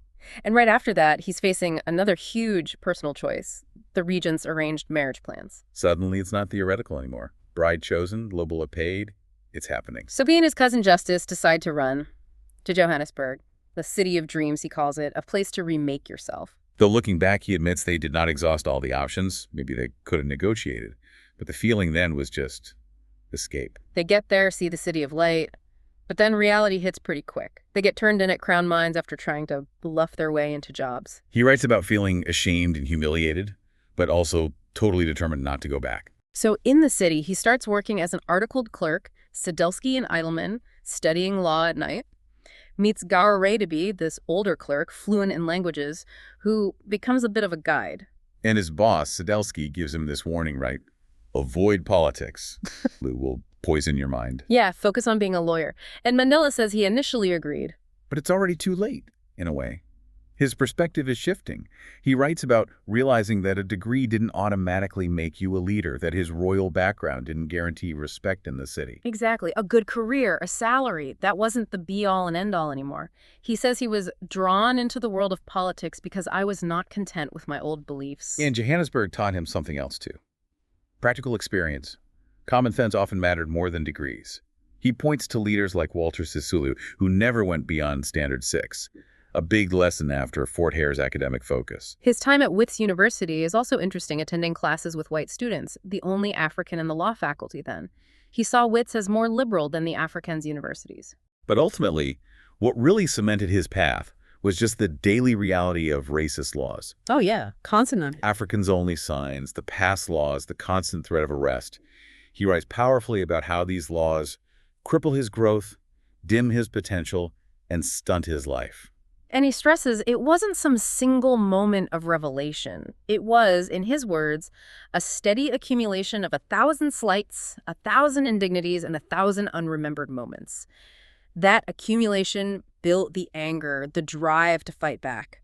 He says he found himself doing it because he could not do otherwise. It wasn't just politics, it was personal. This pushes him further into organized politics. Okay. He gets introduced to the Communist Party, finds their class analysis intriguing, but maybe not quite the right fit for South Africa at that time.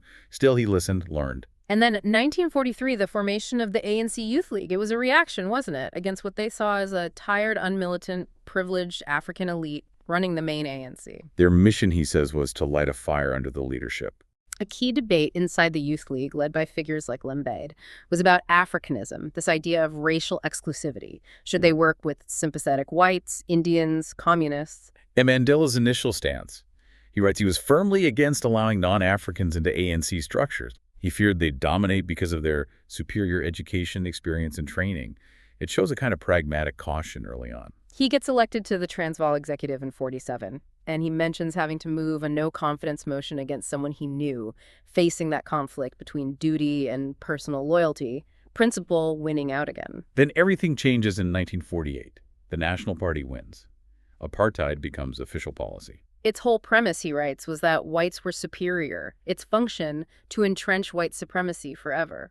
And that slogan, die with mon modet alti baswis, white mastery, baskap. And they didn't waste time. 1950 sees those cornerstone laws. Population registration, classifying everyone by race. The Group Areas Act, which he calls the very essence of apartheid, carving up cities, is shifting from just taking land by force to locking it down with legislation. So the ANC responds, embarks on this unaccustomed and historic course mass action. The Defiance Campaign, 1952, a joint effort with the South African Indian Congress. He's appointed volunteer-in-chief. He describes these huge rallies, speaking to thousands, calling it the most powerful action ever undertaken by the oppressed masses. And that leads to his first arrest during the campaign. Caught after curfew, he recounts the officer saying, "No, Mandela, you can't escape."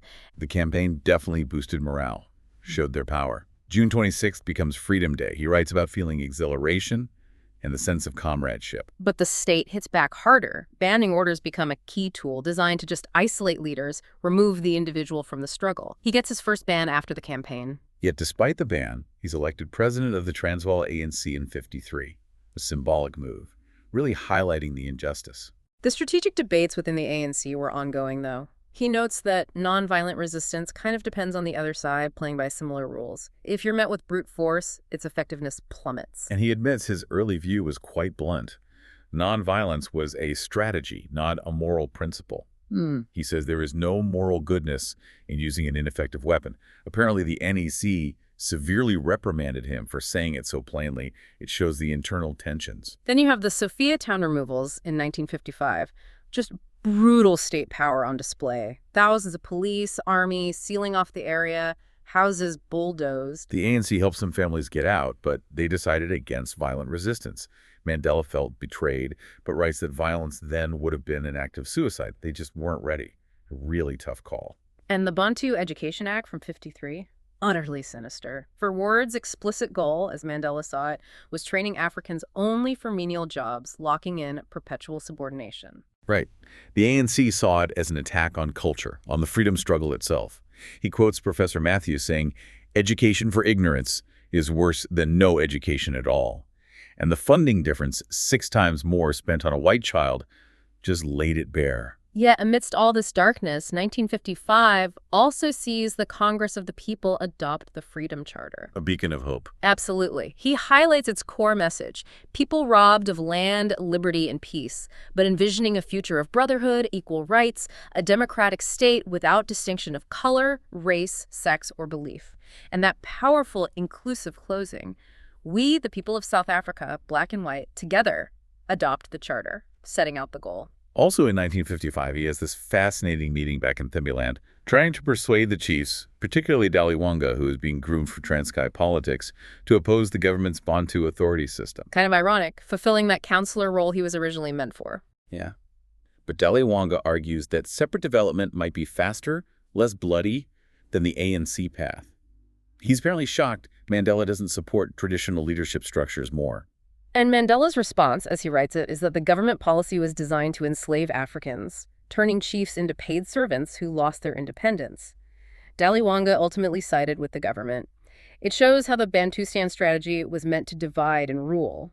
His travels that year were also eye-opening in another way, seeing dense forests near Umtata. He writes he saw places a guerrilla army could live and train undetected. The seed of armed struggle is definitely germinating there. Which brings us to the treason trial, starting December 56. 156 leaders arrested, basically the entire ANC leadership. He describes being put in a cage in court, the defense protesting they were being treated like wild beasts. They got the cage removed, a small win for dignity. The trial itself sounds dramatic, protests outside. But personally, it was a terrible time too. Evelyn gives him that ultimatum, her or the ANC. He writes about confiding in Albertina Sisulu, Walter trying to mediate. But then he meets Winnie. Finding hope, a new and second chance, he says his love for her made the trial bearable. It shows the human cost alongside the politics. And somehow he kept going, trying to keep his law practice afloat, political meetings. He makes that really poignant point. The wife of a freedom fighter is often like a widow, even when her husband is not in prison. After the Sharpeville massacre in 1960, a state of emergency is declared. He's arrested again, detained in Pretoria, denied law books. A key moment in the trial itself is when the remaining accused decide to fire their lawyers and defend themselves. He calls it a dramatic gesture to expose the injustice. He and Dumanokle step up to help prepare the defense case. He gets involved in cross-examining witnesses, apparently surprising some people. He mentions feeling energized by it, even finding some light moments. Technically, as an attorney, he couldn't address the court directly, only instruct the advocate, Dumanokle. And he makes a point during the trial of acknowledging the tremendous support from communist allies, even though it was risky for the defense. He also gives that interesting answer about one-party states. Right, when the judge asks. He says it's not about the form, it's about democracy. If a one-party state could best express democracy, there's nothing inherently wrong with it, focusing on the substance, not just the structure. Then acquittal in March 1961, a huge moment. And his immediate decision, go underground, become, as he puts it, like a fish in the water. The all-in conference follows, calling for a national convention, threatening a stay-away strike if the government refuses. He admits he had no illusions they'd agree. And the government's response is massive force, the greatest peacetime show of force. The stay-away is eventually called off. He tells the press it was a success, but crucially adds they are closing a chapter on this question of a nonviolent policy. The state's reaction had forced their hand. This leads directly to the decision to turn to violence. He talks it through with Walter Sisulu, using that proverb, Sebatana hasek kromo. Circumstances dictate strategy. A beast isn't a cow. He spends a whole day discussing it with Moses Kotane of the Communist Party. They agreed to propose it to the ANC National Executive, knowing it would be difficult, especially given Chief Luthuli's deep commitment to nonviolence. So, born out of that perceived necessity, Umkhonto we Sizwe, MK, the Spear of the Nation, is formed in November 1961. Its goal, make the country ungovernable, make the creation of a new and democratic society possible. At a later conference, the link between ANC and MK becomes explicit, MK as the military wing. Partly, he says, to channel militancy responsibly away from the irresponsible acts of terrorism of groups like POCO. Control was key. Then he undertakes that secret trip abroad in '62. Huge mission. Gets support for MK, arrange training, boost the ANC's international profile. He gets arrested near Howick on his return. Sergeant Vorster spots him, despite the disguise. Ag, you're Nelson Mandela, and you are under arrest. Just like that. But the trip itself was vital. He saw the support abroad, Oliver Tambo's crucial groundwork. He calls Tambo the best possible ambassador. Meeting Haile Selassie felt like shaking hands with history. He successfully argues at a major conference that they had no alternative but to take up arms. So his arrest in August '62 begins the long imprisonment. Pretoria, local, solitary confinement. He describes it as the most forbidding aspect of prison life, where your own mind begins to play tricks. Even then, he's thinking strategically, asking to be with other political prisoners, even Paquet leader Sobukwe, to try and forge unity. He believed prison could temper political differences. He's rearrested while still serving his initial sentence in May '63 under the new 90-day detention law, which allowed indefinite detention, basically torture. This leads straight into the Rivonia trial, October '63. Charged with sabotage, planning guerrilla warfare. They prepared their defense under difficult conditions, getting food parcels from supporters like Mrs. Pillay. He notes the government was essentially trying the case in the newspapers beforehand. The trial starts. The indictment is initially thrown out by Judge DeWitt as shoddy, but they're immediately rearrested right outside the courtroom. When it resumes, the key evidence is that 6-page plan of action found at Rivonia. The defense, led by Bram Fisher, admits MK exists, admits sabotage happened, but argues MK was not the military wing of the ANC. They tried to keep them entirely separate. And then comes April 20th, 1964, his statement from the dock. He decides to address the court directly before pleading, intending, he says, to put the state on trial. It's over an hour long, a political testament. He lays out the reasons for turning to violence. It was a last resort against state violence. Nonviolence had achieved nothing. Followers were getting frustrated, developing disturbing ideas of terrorism. MK chose guerrilla warfare as the strategy with the least risk of life. He reiterates the goal. A democratic, non-racial state. He explicitly rejects using violence to achieve nationalization, saying that was not a policy of the ANC. And then those unforgettable closing words. The struggle is my life. Fighting against white domination, fighting against black domination, cherishing the ideal of a democratic and free society. It is an ideal which I hope to live for and to achieve, but if needs be, it is an ideal for which I am prepared to die.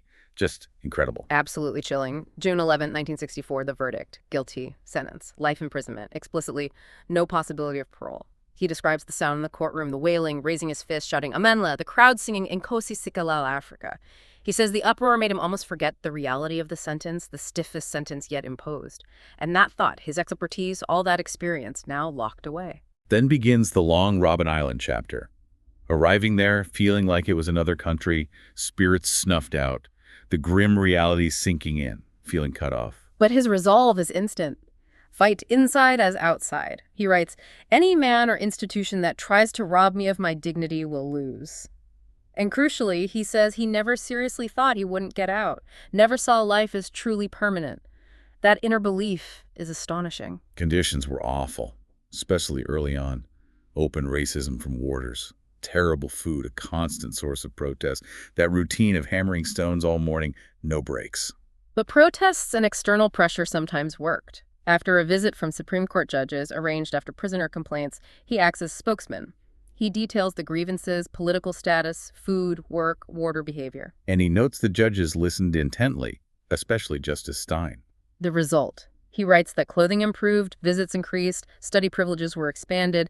It showed resistance wasn't futile, even there. He tells that story about confronting warder Prince over insults. Yeah, demanding an apology. He says he told Prince he wasn't inherently evil, just part of an inhuman system. Prince apologizes, but Mandela refuses to shake his hand, storms out, feeling he lost control, calling it a defeat for himself. It shows that internal struggle for discipline. And writing the memoir itself, around 75, 76, a massive act of secret resistance, collaborating with Kathrada, Sisulu, and Becky, Maharaj transcribing it into that microscopic script. And that heart-stopping moment when part of the hidden manuscript is almost discovered by a work crew, the risk involved in retrieving and destroying it, just shows the incredible determination to get the story out. But the text also lays bare the immense personal cost. Being ripped from his family, unable to be his son, husband, father. It's heartbreaking. He writes about the commitment to millions coming at the expense of the people I knew best and loved most. And that line, as simple and yet as incomprehensible as the moment a small child asks her father, "Why can you not be with us?" Just devastating. He reflects on how he changed. He wasn't born wanting to be free. He was born free in a limited sense. But those freedoms meant nothing when his people weren't free. And that desire for his people's freedom, he writes, it animated his life, transformed a frightened young man into a bold one, drove a law-abiding attorney to become a criminal, turned a family-loving husband into a man without a home, forced a life-loving man to live like a monk. That transformation, driven by the struggle, is maybe the core takeaway from his own telling. In 1982, he and others are moved to Pollsmoor Prison Mainland, a modern building, he says, but with a primitive heart. Still harsh conditions, but different. They're separated from common criminals. And at Pollsmoor, he gets permission for a roof garden, growing tomatoes, chilies. He calls it one of my happiest diversions, a small escape.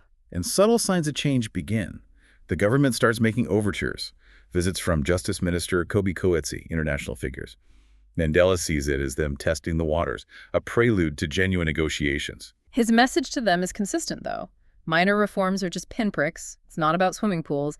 It is political equality that we want. He tells them, look, we can't beat you on the battlefield, but we can make governing impossible. And he rejects P.W. Botha's conditional release offer renounce violence. Zinzi reads his defiant refusal at a public rally. That was a huge moment. Secret talks then become more formal. Meeting officials, then Coetzee, then a group of National Party figures, he keeps repeating. Violence was a response to state violence. Negotiation is the way forward. He even suggests the ANC might suspend armed struggle if the security forces pull back from townships. But he insists his release alone won't fix anything. July 1989, he meets P.W. Botha himself, his first meeting with the head of state.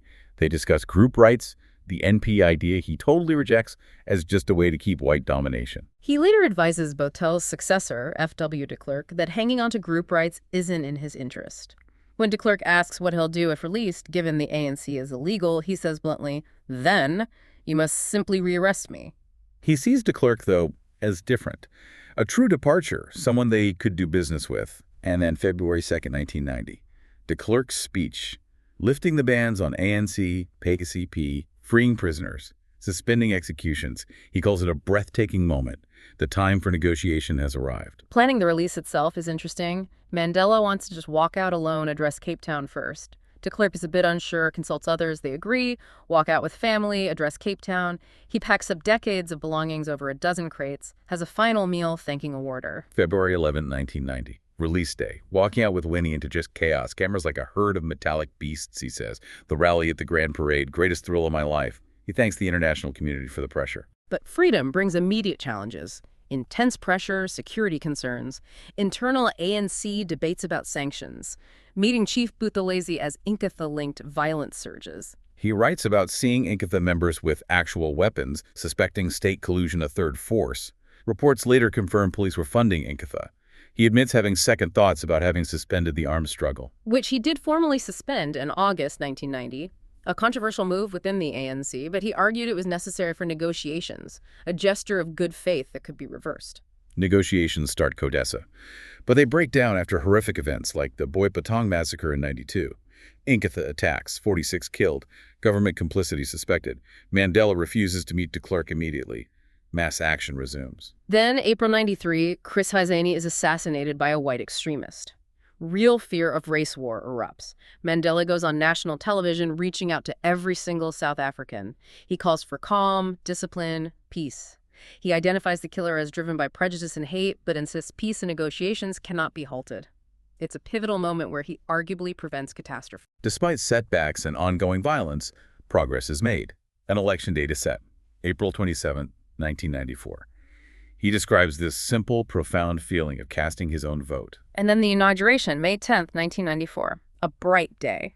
He makes a point of reassuring minorities. The struggle wasn't against any group, but against a system. His call for unity, one country, one nation, one people. The dream articulated in the Freedom Charter finally becoming reality. Wow. Just hearing it laid out like that, drawing on his own words from the text, it really brings home the sheer scale of the journey, the principles tested, the strategies adapted, the unbelievable personal cost. It really does. You see the constant interplay between his deeply held beliefs, that democratic ideal, the non-racialism, and the harsh realities forcing strategic shifts, like the turn to arms struggle. His ability to maintain that core vision through decades of brutality and imprisonment is just staggering. And the way he articulates the sacrifice, not just the years lost, but the specific pain of choosing the struggle over family moments. It's incredibly raw and honest in the book. It is. It forces you, the reader, to grapple with what that kind of commitment actually means day to day, year after year. It's far beyond just political history. It's profoundly human. It really makes you think, doesn't it? About leadership, resilience, the weight of history, and maybe what it takes to truly transform a society and oneself in the process. That transformation, he describes it himself, is just remarkable. It truly is. A frightening young man into a bold one, he says. It's quite the arc. Absolutely. Well, we hope this deep dive into these specific excerpts from Long Walk to Freedom has given you some valuable perspective and maybe encourages you to delve into his words yourself.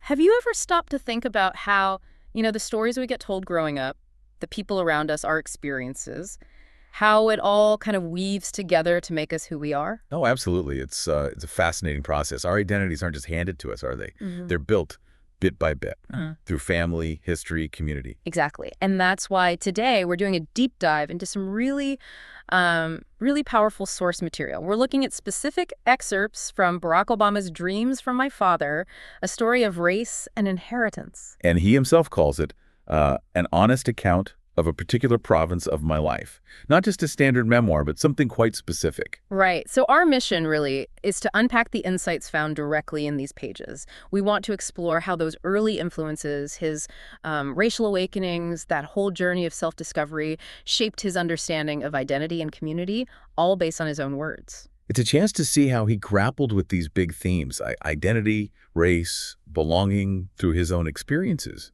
as he wrote them down. So let's start with where the book even came from. It's kind of surprising, actually. He says he initially intended a very different book. Yeah, that was after the burst of publicity when he became the first Black president of the Harvard Law Review. Big deal at the time. Huge. But he notes, quite humbly actually, that the attention maybe testified less to my modest accomplishments than to Harvard Law School's peculiar place in the American mythology. As well as America's hunger for any optimistic sign from the racial front. That's a key insight right there. He felt the pressure, the expectation. He did. He thought he had, and I'm quoting here, something original to say about the current state of race relations. More academic, maybe? Seems like it. More outward looking. But the process, well, it seemed to force him inward, didn't it? Memoirs often do that. You start thinking you'll analyze something out there, but you end up excavating in here. That's a great way to put it. From public analysis to personal excavation. And right there in that personal space is his mother. He talks about mourning her deeply. Calls her the kindest, most generous spirit I have ever known. It's incredibly moving. And he says, what is best in me I owe to her. He even sees her joy, her capacity for wonder in his own daughters. It's such a powerful grounding in kindness, not just, ambition or ideology. Absolutely. And he paints this picture of her unique perspective, her needlepoint virtues, her kind of New Deal, Peace Corps, position paper liberalism. Right. A lonely witness for secular humanism, he calls her, especially where they lived sometimes. That belief in individual agency, kindness, it clearly stuck with him. It's a core theme. And you really get her personality with that Cheshire Cat joke about guilt. Oh, yeah. A healthy dose of guilt never hurt anybody. It's what civilization was built on. A highly underrated emotion. It's funny, but it also tells you something about her, doesn't it? It really does. And then there are the grandparents, Gramps and Toot. Real mix of, let's say, myth and reality shaping him. Toot, his grandmother, sounds like the anchor. He calls her the calm, insightful voice of reason, someone whose stories he trusted because they just felt like common sense. Yeah, the grounding force. But Gramps sounds like a whole different story. More charisma, maybe? A bit of a myth maker? Definitely. The author describes him with a wise guy grin and a tendency to rewrite his history. Like that story about holding his father over a railing. Sounds intense. A fearsome vision of justice, he calls it. But apparently his mother later said, well, it wasn't quite like that, gently correcting the family lore. What's really interesting, though, is how the author connects Gramps' own feeling of being an outsider, feeling like a walk, he says, to his view of Black people's struggles. Right. It's like Gramps created this internal fiction, projecting his own feelings of marginalization onto his son-in-law's race. He wanted that connection to be true. And later saw the author's father as embodying, Kennedy's New Frontier and Dr. King's magnificent dream. It's a lot of projection. While Toot's stories, they bring you right back down to earth.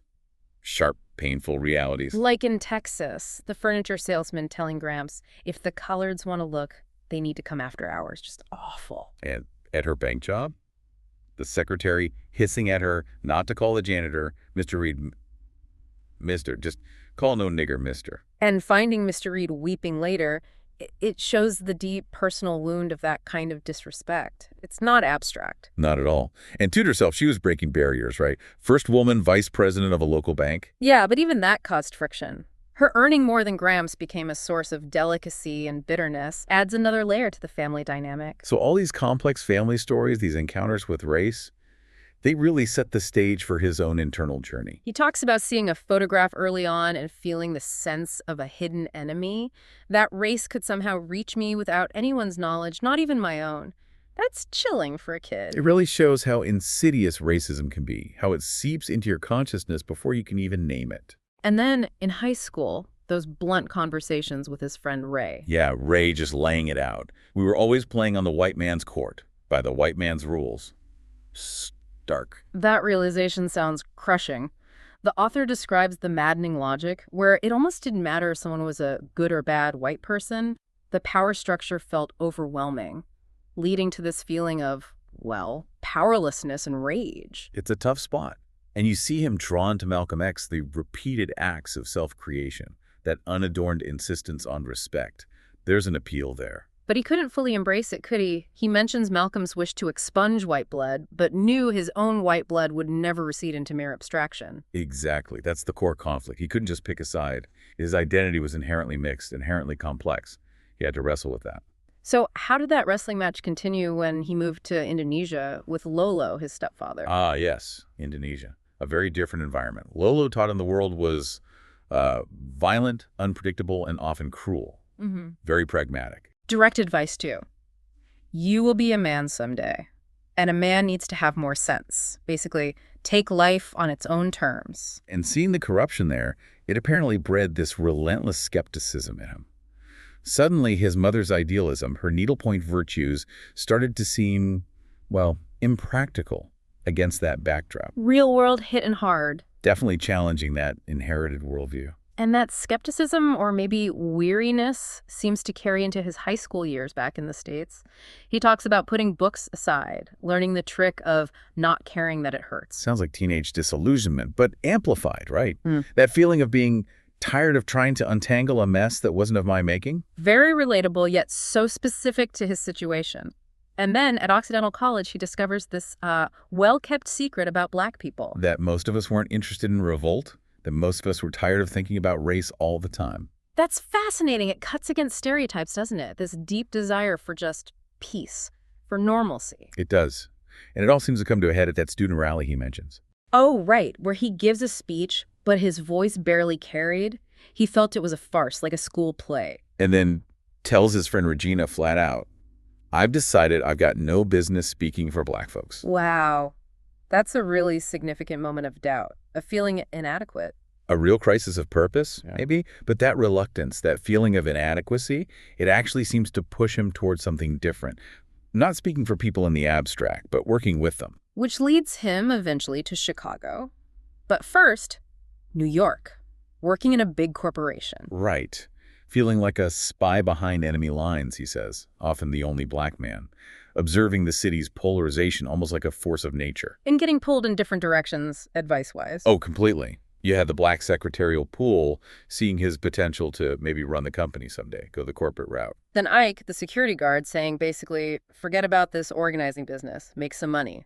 Practical, but different advice. Totally. And then you have the corporate civil rights director saying, protest and pickets won't cut it anymore.